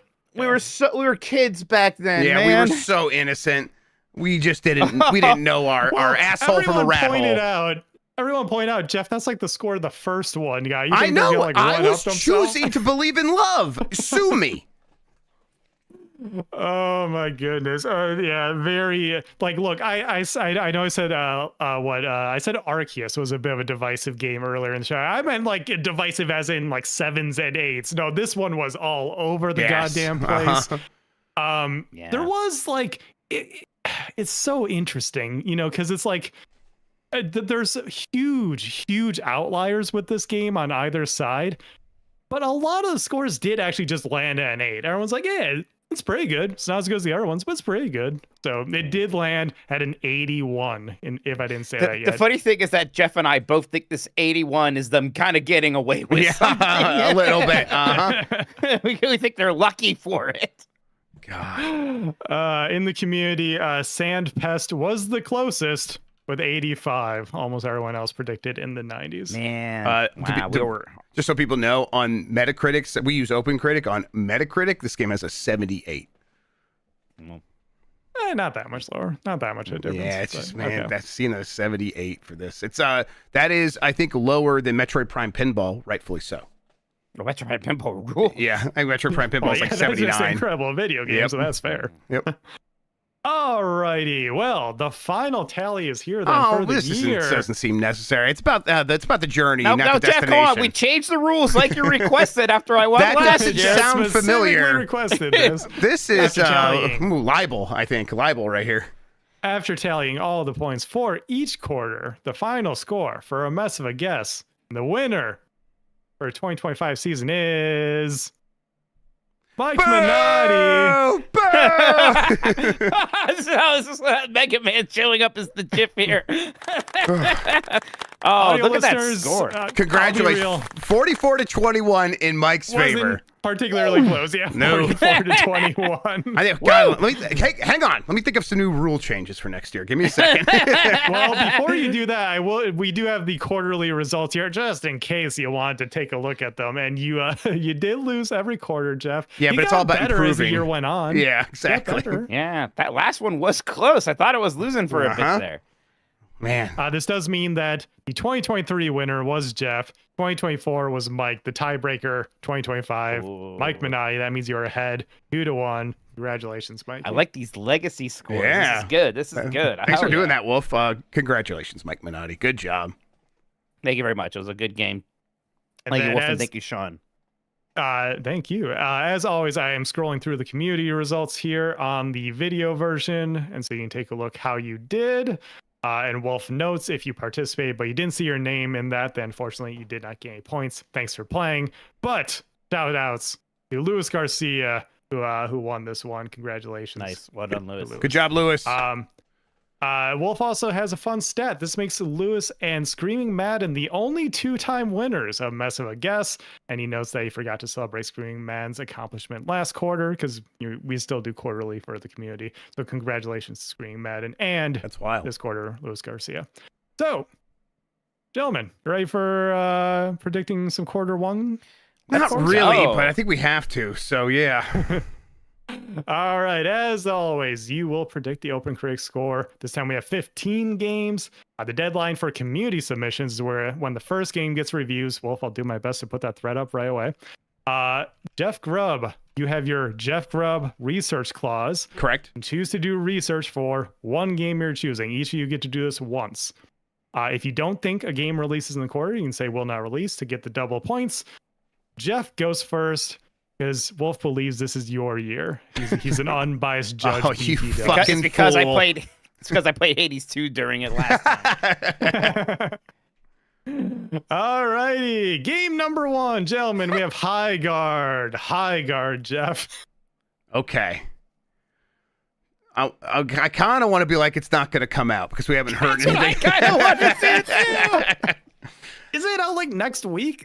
Yes, It's but we supposed to haven't. be, but they've said nothing. They've said zero about it since the Game Awards. Gotcha. I'm gonna go with I'm gonna be a little bit positive because I bet people are gonna be a little bit easier on it once they play it and be like, oh, we overreacted. I think that's gonna be with the story here, but I don't think it's gonna push it too high. So I'm gonna go with a 79. Okay. Oh, I think that's optimistic.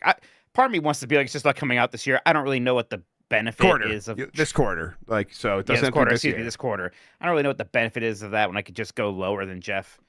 A good deal lower. I think more like a 70. If it could be worse. I'll say a 70 for High Guard. I bet there will be some people like, yeah, I mean, it's not terrible. It's kind of fun sometimes, but it's uninspiring and bland, and that'll give it a 70. Gotcha. All right. And as I mentioned earlier, we do this snake style. So now it's Mike's turn. Please tell me what I should think Code Vein 2 will get. Yeah, I'm trying. I think the first Code Vein probably high 70s, if anything, low 80s. This one might have a smidge more juice, but I'm not expecting anything huge for Code Vein 2. This is one I want to say like a 78 for. 78. Jeff? I'll research what Code Vein 1 did. Let me see here. I'm curious. Yeah. It might have snuck into the 80s. It had some love. Vein Open Critic. Let's see here. Did a 74. Mike, what'd you say? I said 78. So I thought it did better than that. So Yeah, I'll go 77. I'll go under. I mean, I feel like there's a strong chance it's right at 78, 79, but I'm gonna go under. I'll go 77. Gotcha. All right. Jeff's turn then. Dragon Quest VII Reimagined. Yeah, I think this is gonna do pretty well. But I'm going first, so I can't say 85. Not gonna immediately break my own rule. So I'll go with 84. Alrighty. I'll go with 85, actually. I think, I think there's going to be I bet the game is still going to be pretty long. There's going to be some people who think it still drags a bit. But I think there's going to be a lot of RPG fans reviewing this game. Like based off the feedback to the demo has been pretty positive. People seem to like that demo quite a lot, actually. So yeah, I think 85 or better is gonna happen with this one. Sounds good. Then Mike, Neo 3. Who?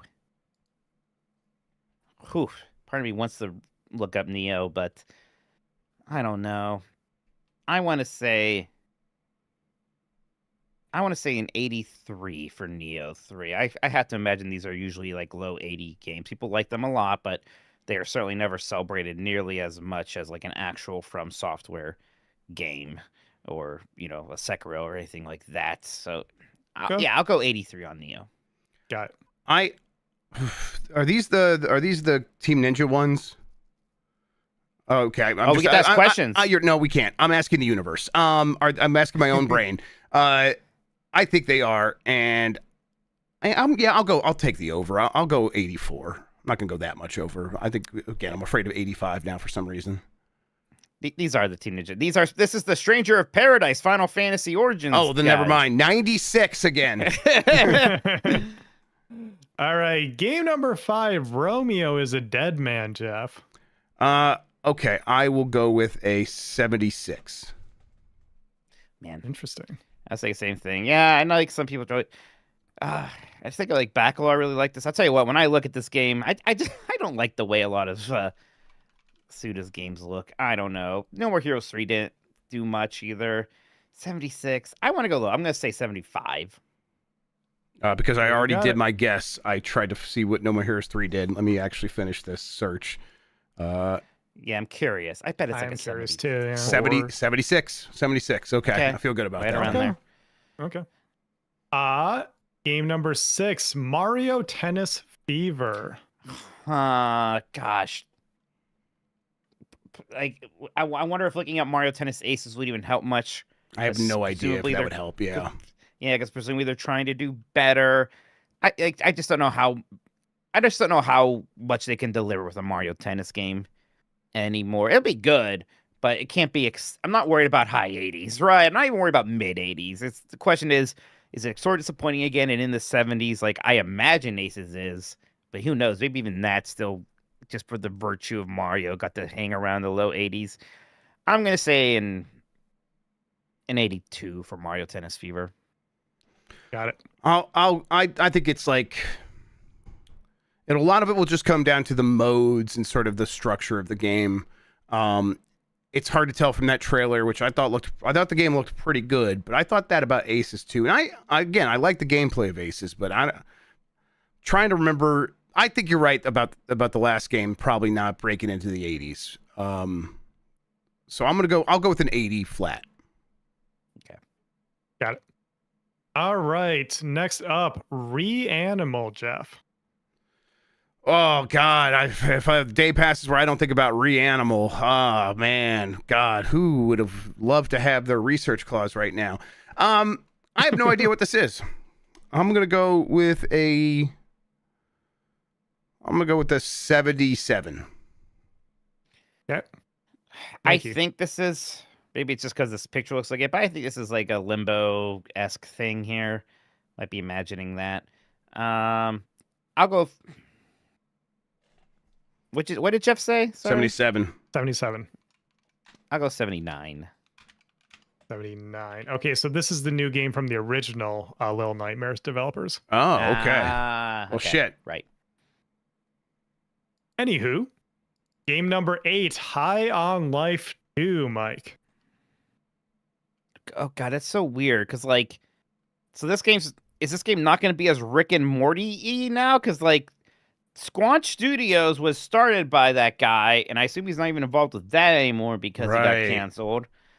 So, and like, how much did there's some people like High on Life 1? God, I keep forgetting this happened. I'm gonna say a 73 for High on Life 2. Sure.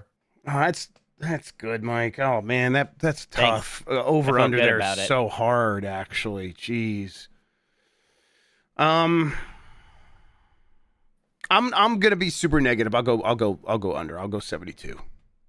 Okay. Are you gonna be super negative about game number 9, Resident Evil Requiem, Jeff? Yes. This is not coming out. No. Okay. Let me think here.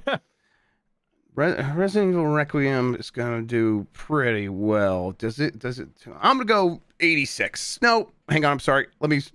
Yeah, All good, 86. 86. 86 final answer. Yes, 86 is final answer. All right, next turn. Man, Monster Hunter Wilds was kind of bad and still got like an 89. Yeah. it was. Your ass was bad. Thank you, Christian.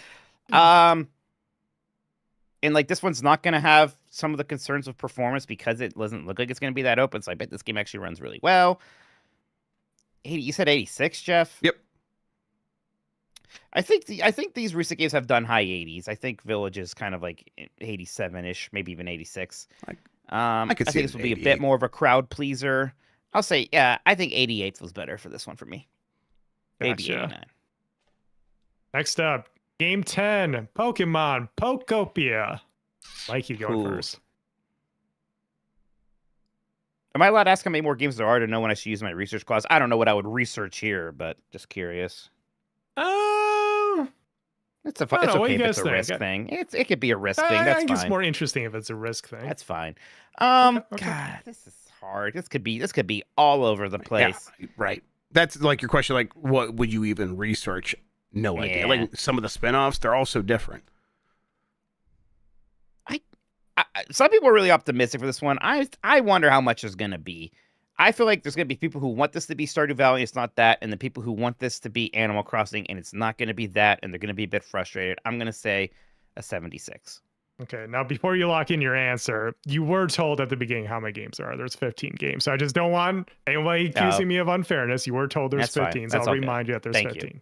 I appreciate that. You said I'll say 76. Yeah. That's 76. Mike, I think that's another very good guess. Thank you. I think the safe one is to go under. I do think that's like more likely than this being surprisingly very good. I liked your point about people will want this to be Stardew Valley, and the comparison will not do it many favors. So 75. Okay. Next, game number 11, Replaced. Jeff. Yeah. I'll. Yeah, I think I'm gonna go 79. I feel like it's not quite gonna hit. Okay. God, this game has like the same exact title, font, and aesthetic as that Reanimal. Reanimal, yep. Is this the Limbo people one now? You said 79. I'll say 78.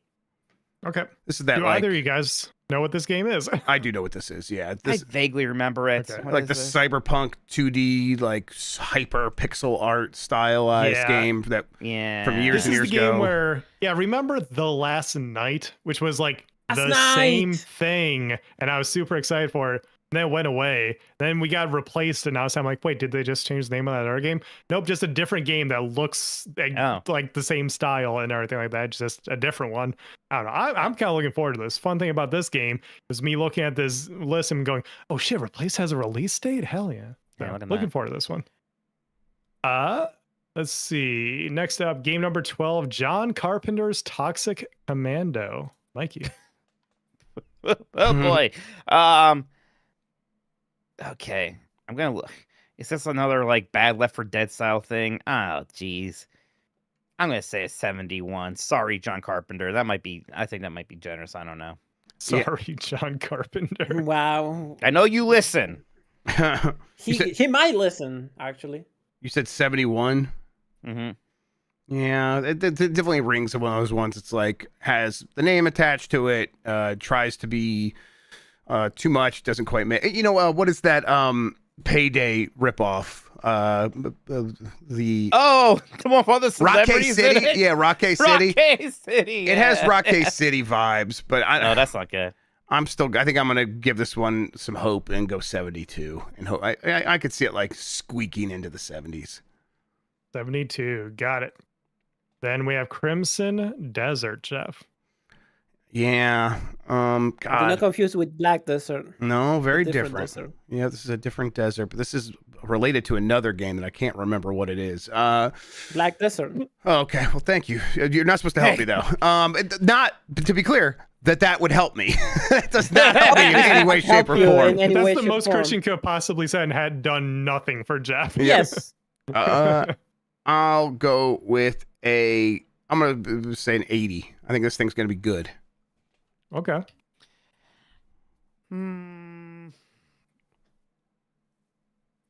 God, I can go either way. I feel like I've been going under a lot. I'll say 81 on this one. I don't know. All right. What kind of game is I'm that? Curious. I think it's Souls action, one of those. No. It's a full MMO. It's like it's. Oh, it's is it? like- Another it's- MMO. Yeah. It's not an MMO. And It's I want to say fake MMO. 79. Yeah, it's like an Alright. RPG open world type shit. Mike, this is in your wheelhouse, I think. Maybe, unless you're super offended by this next one.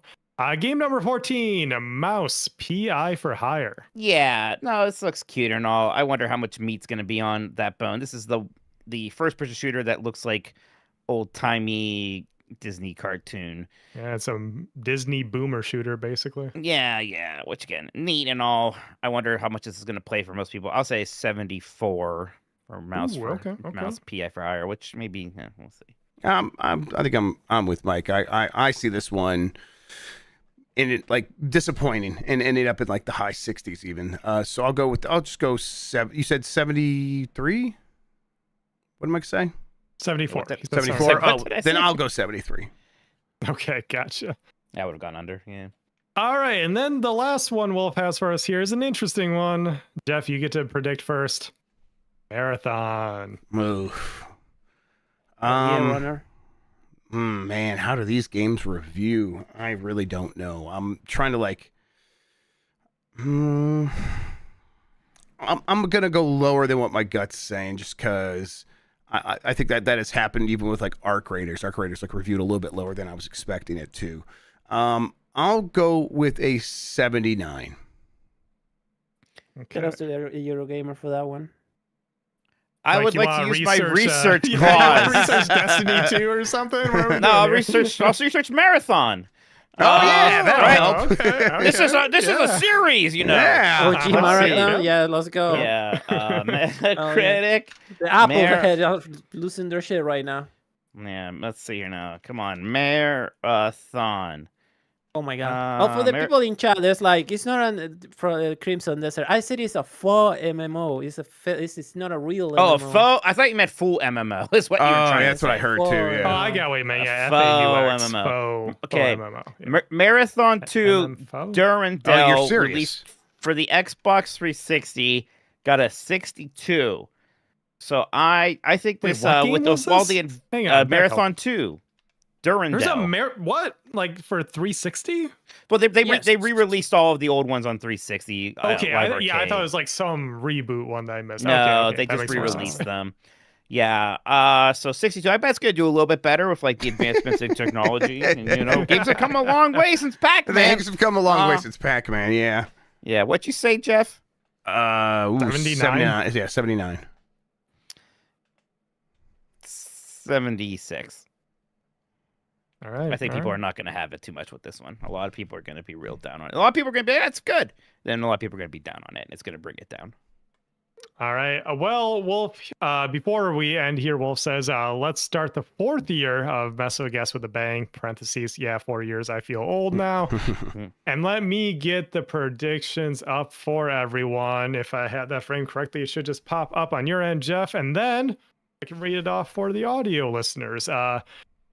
Auctioneer mode here. High guard. Jeff said 79. Mike. You know what, Mike? I will say props to you for actually like deviating quite a bit on one. Mike You're said welcome. 70. Code Vein 2. Jeff said 77. Mike said 78. Oh, we're back to the old ways. Dragon Quest 7 Reimagined. Jeff 84. Mike 85. Neo 3. Jeff 84. Mike 83. Romeo's a Dead Man. Jeff 76. Mike 75. Mario Tennis Fever, Jeff said 80, Mike said 82. Reanimal, Jeff was 77, Mike was 79. High on Life 2, Jeff 72, Mike 73. Resident Evil Requiem, Mike 88.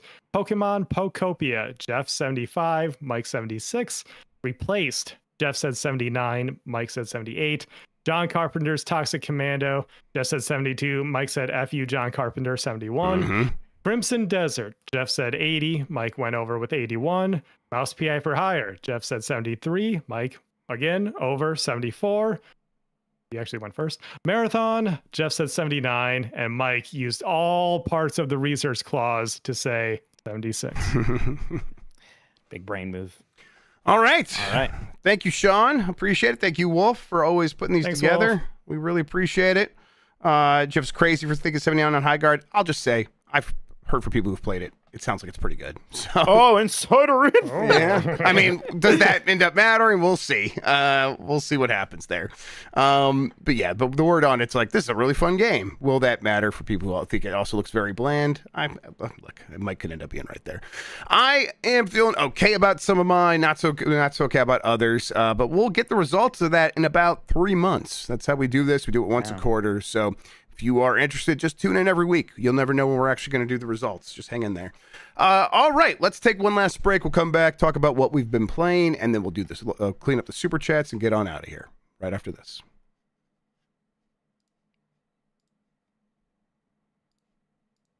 All right, on standby. Rush 'em real quick. Yep, Can I kill the stream? you can kill Or the does stream. Nope, it's Murder all it. good. It'll actually help. Fucking shoot it in the head. There you go. Perfect. Thank you.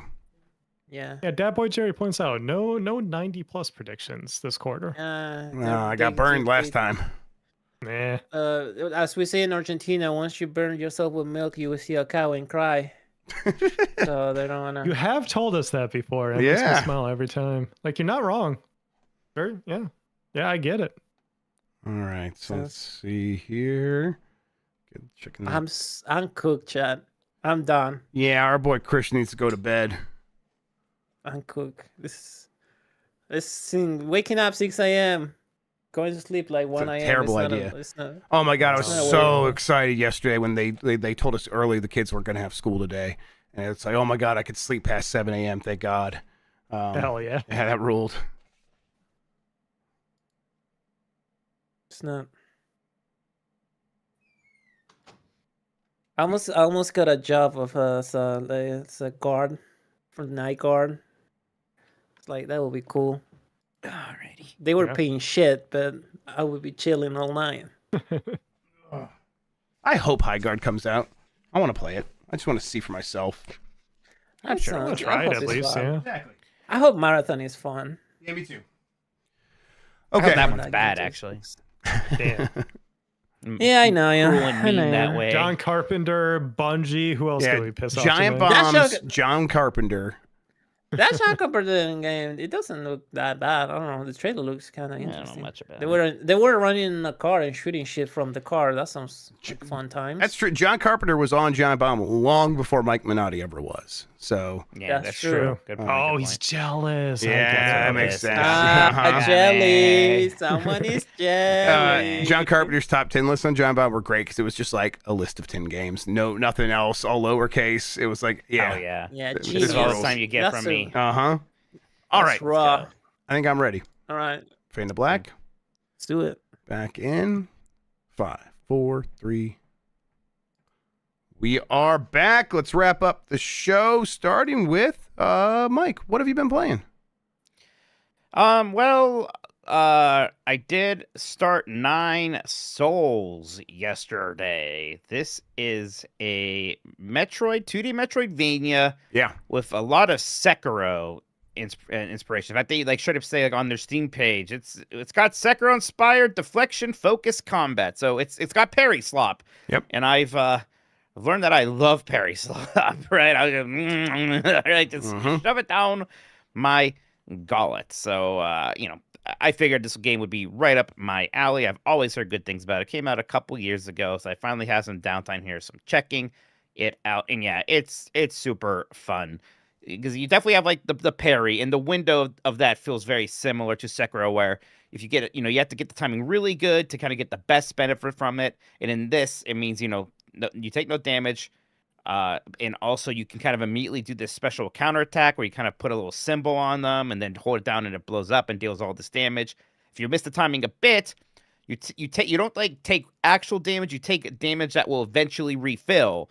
But so you can't keep taking that kind of damage because you'll still die anyway. So you do have to get good with the timing. Then there's been some fun movement stuff that I've been getting, like there's kind of like a spinning thing that lets me jump off of certain abilities. I have a grappling hook. It's not, the movement is definitely de-emphasized over the combat. It is a combat focused Metroidvania, which I'm absolutely down for. I fought like the first big boss at the end of my stream, and that felt really good. Very, Sekiro style, learning the patterns, getting a hang of it, when to attack, when to be defensive, when to find a chance to heal. It has that healing system, right? Of those games, you have, in this case, it's a smoking pipe that you have to smoke from to get your health back. When you die, you got to go back to to your corpse and get your currency. So even more so than like a Hollow Knight, very Souls-like.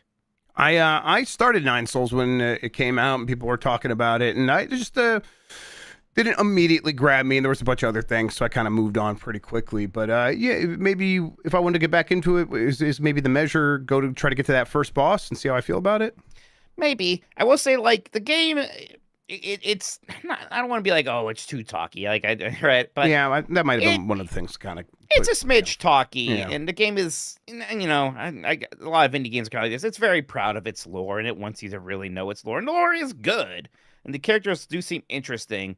But that's like one thing where it does deviate from a Souls game. Like those games are always very kind of discreet about their story. A lot of it is kind of just subtext, or it happens, or if you really want to learn it, you kind of have to dig a bit deeper.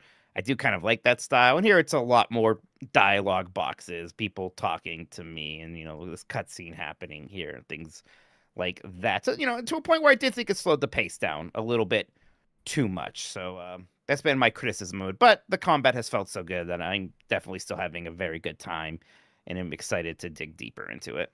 Yeah, I remember a lot of people talking about it very positively when it was coming out. It was like kind of like, oh, yeah, I'm a Metroidvania guy. I should check this out. And yeah, I think, I will be happy to continue to hear your updates, and I'll kind of maybe wait for your next time we talk about it to see what you're thinking. At that point, if you start to fall in love with it, maybe it'll be time for me to go back. Yeah, I definitely am like, oh, this is really good. I don't think I'm like, oh, this is as good as a Silk Song or a Super Metroid, or like the very top tier of the Metroidvanias. I don't know if I'm gonna come out feeling like that about it, but I'm definitely having a good time. But I think this year I would like to maybe play some of the Metroidvanias that I've missed that people do like a lot, like this and the Blasphemous games. I know get a lot of love, what's going on there for sure.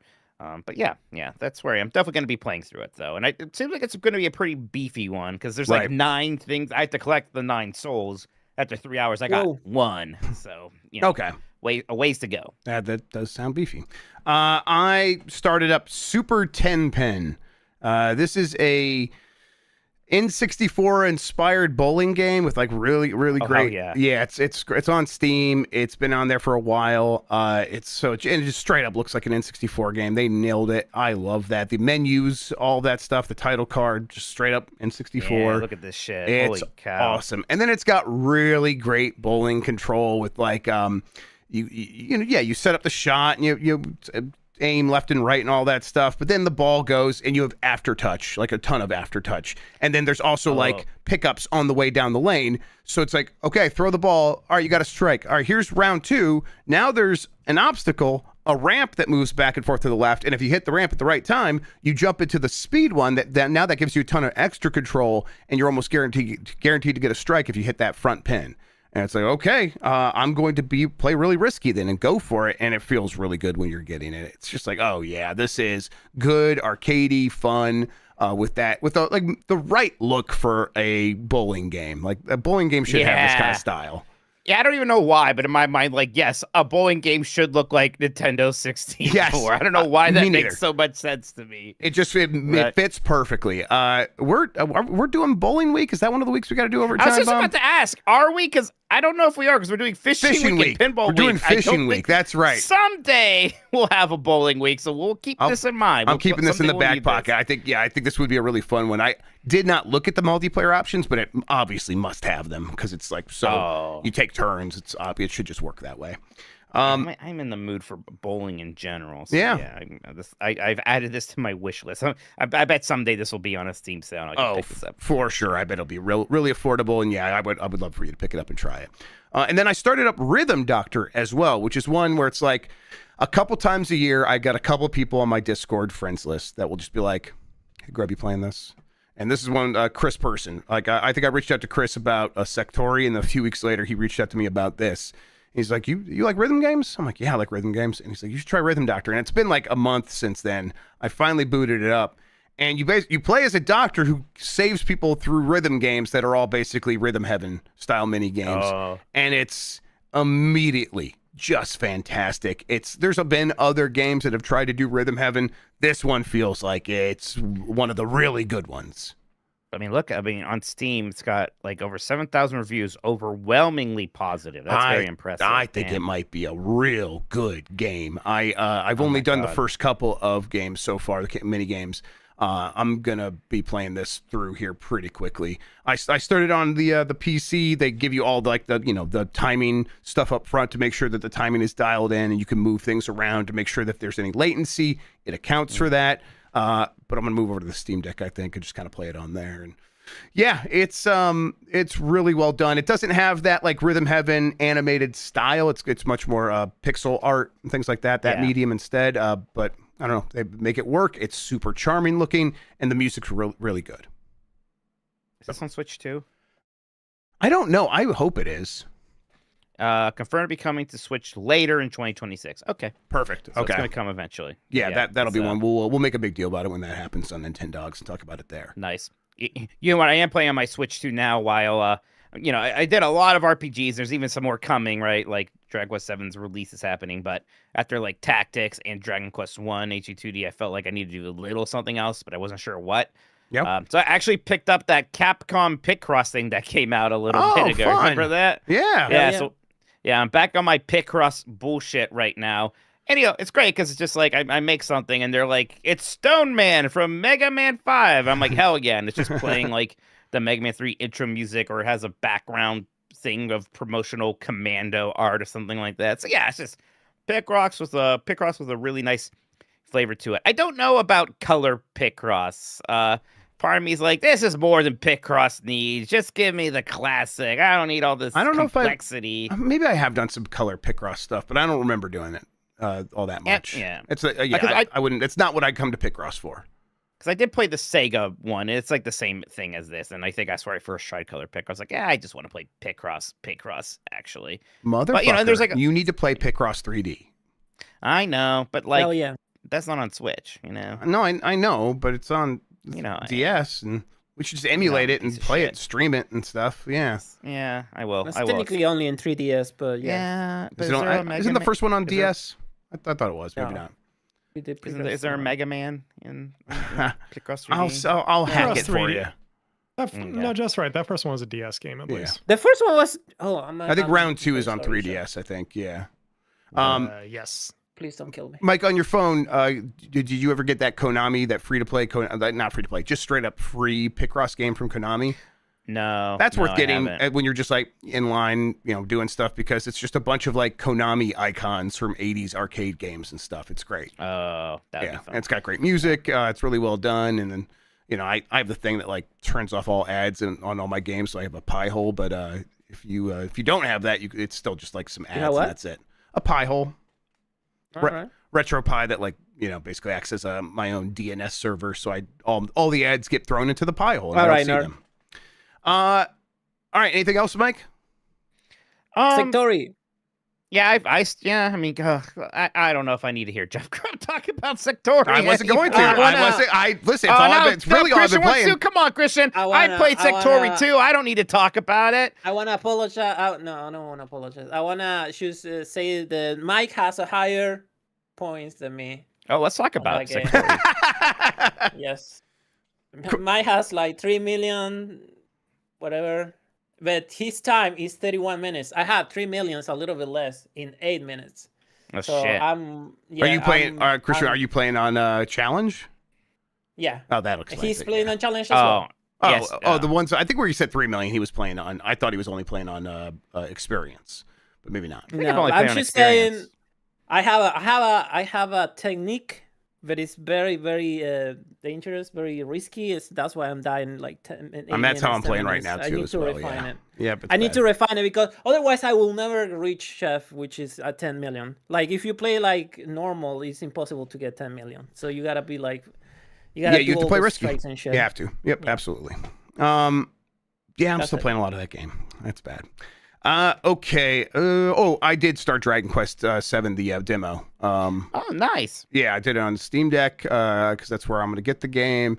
And yeah, that's really good. Just kind of right out of the gate, things get going pretty fast, and you get to meet that freaky faced character really fast. I was happy about that. We love Kiefer. Yeah. Love Kiefer. It's so funny because like the first time I started the game, I think everybody assumes that guy's gonna be a little shit. Yeah, and he's actually he's very nice. he's like, a he's bro. Like, it's great. He's a bro. He loves you. Yeah. He's great. He's nice. He's like, we're the only ones that get it. prince. And I'm like, yeah, man, Kiefer, we are the only ones that get it. Right? Yeah. Like, he should be a little shit. He's the prince. No, he's nice. I love him. He's like, He's no, good. parents don't understand. Yeah, dude. Hell yeah. And they kind of his parents don't understand. Like No. the kids are right.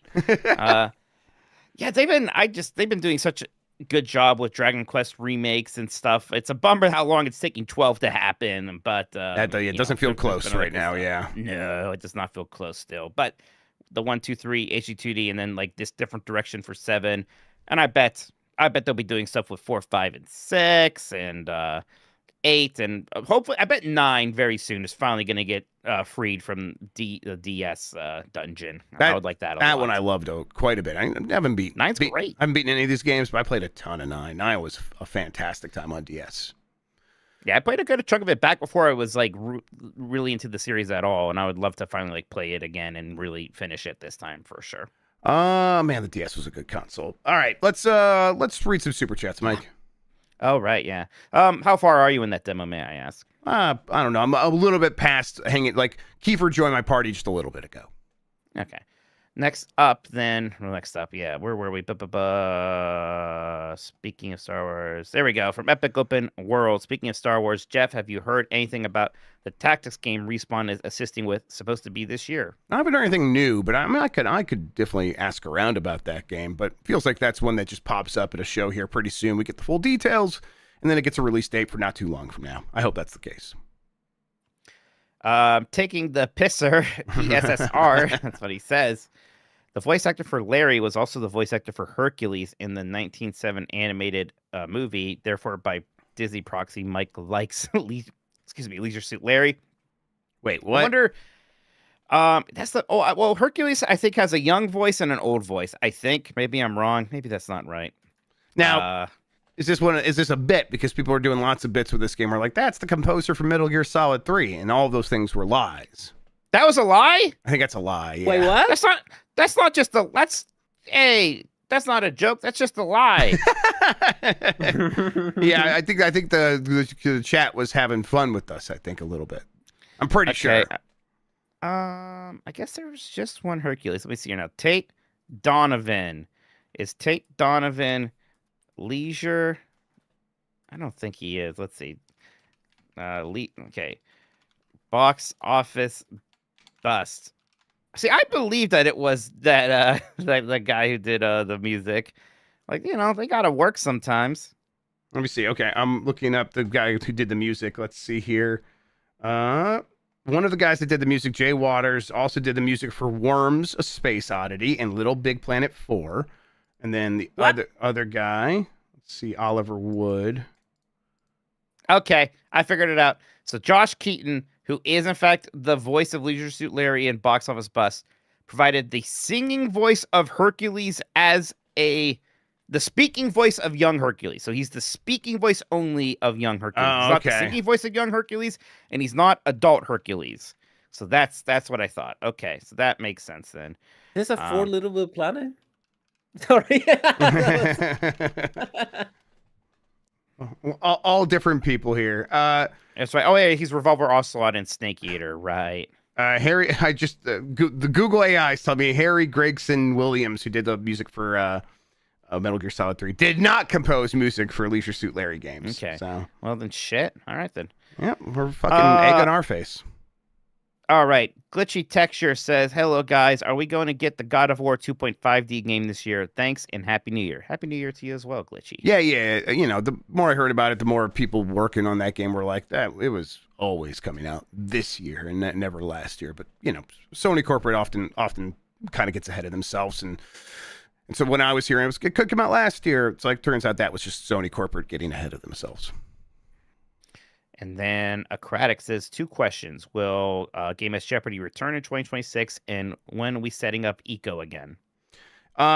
We have had conversations about Game S Jeopardy. It is pretty labor intensive, but we're coming up with solutions for that. I want it to come back this year, yes, but we'll see.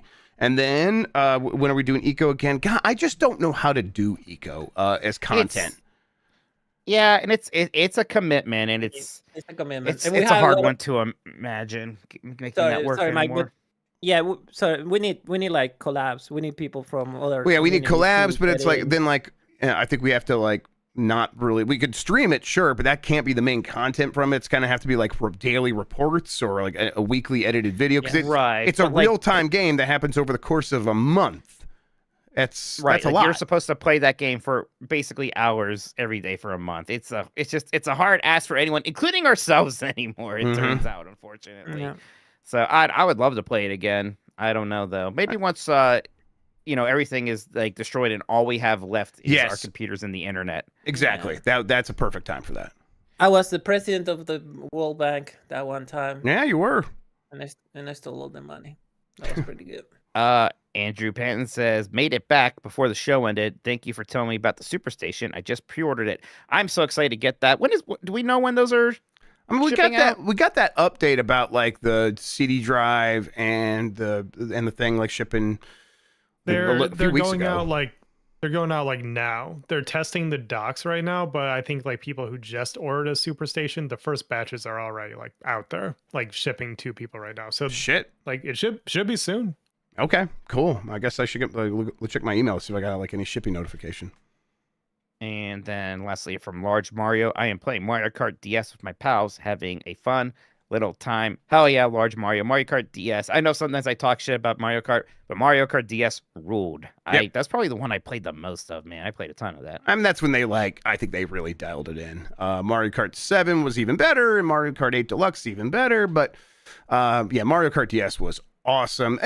Snaking was a huge problem. Like that became a problem because I played a lot online because DS was a great little online console thing. I loved using that thing. I played Mario Kart DS constantly. And then you get in every match and everyone was snaking and it kind of became a bummer. Like I had snaking, goddammit. I had to get good at snaking and it kind of ruined the game. Any other super chats? Was that it? I'm sorry. No, but Dan Reichert's playing Sekiro apparently, and I had to put it on this monitor, and now I want to play Sekiro again. God, I think instead you should just go backseat in his chat and just tell him all the things he's that'd be doing wrong. great. That's the good stuff. That'd be fantastic. Yeah, that'd be fun. That'd be a fun time too, for sure. But nope, looks like we are caught up. Thanks everybody. Thank you for all the super chats. Thank you for hanging out with us tonight. I think we're gonna hit this button because it's time for us to get out of here. Mike Minotti, where can people find you on the internet? What do you have going on? All that good stuff. Yeah, Twitch at Tolkoto. Like I said, I'm playing through 9 Souls right now. Please check out Monday morning's Miss with Mitch. We've been having a really good time with Miss 3 Exile so far, just 2 episodes in. That game has kind of been really impressing me. So I've been having a ton of fun doing that with you and with Jan. We had a good voicemail dump truck today as well. Bonka score. So we did a talk over for Resident Evil Requiem Showcase, and I have a little quick look right now showing Jan around that Dragon Quest VII demo. So all sorts of fun content has been popping off. We're gonna have a long weekend, by the way, over on Giant Bomb. So I'm looking forward to that. Yep. Yeah, it's got Friday, and then we're there. Yeah, because that snow day, my kids are gonna have 5 days off in a row. Actually, it's pretty wild. Spoiled. Yeah, real spoiled. Happy birthday to Emmy again. Happy birthday, Emmy. Yeah, let's see. Happy birthday. Yeah, over at Giant Bomb as well. Me and Chuck recorded a quick look. I don't think we could say what it is yet, but it'll go up next week. Actually, you recorded that quick look with him as well, and then we had to do it again because he messed some stuff up. So, all right, I think that will do it for us. Thank you, everybody, once again for hanging out. Thank you, Sean, again for hosting Mess of a Guest. Thank you, Wolf, for putting that together. And thanks again to everybody who does support us. We like doing these shows. It's great to hang out and kind of, we talk a lot on various shows, and yet I still love doing this every week. So thanks for everyone for making it possible. Oh, by the way, I heard some people ask why there's no Spotify video anymore. It's because we get dinged by the bots every single time. Spotify is pretty aggressive and poor at its copyright enforcement stuff, and we get a lot of false positives, and it's not super worth it. If they can get that stuff figured out, maybe, but I don't really like Spotify in general. Fuck Spotify. Fuck Spotify. Yeah, Sorry, I understand. We put this out on an RSS feed for a reason. Why they try to get in the middle? Fantasy Critic Drafts for Game Mess happening this weekend. Is that right? I think it's supposed to be. I think they tried to do it last weekend, but yeah, so it's going to happen this Discord. weekend. Yeah, check the Discord for all the details. Bye, everybody.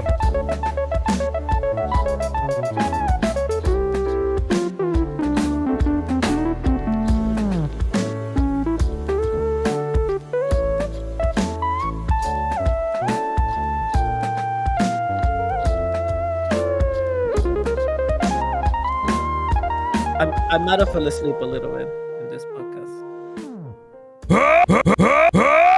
Oh, I need to skeet.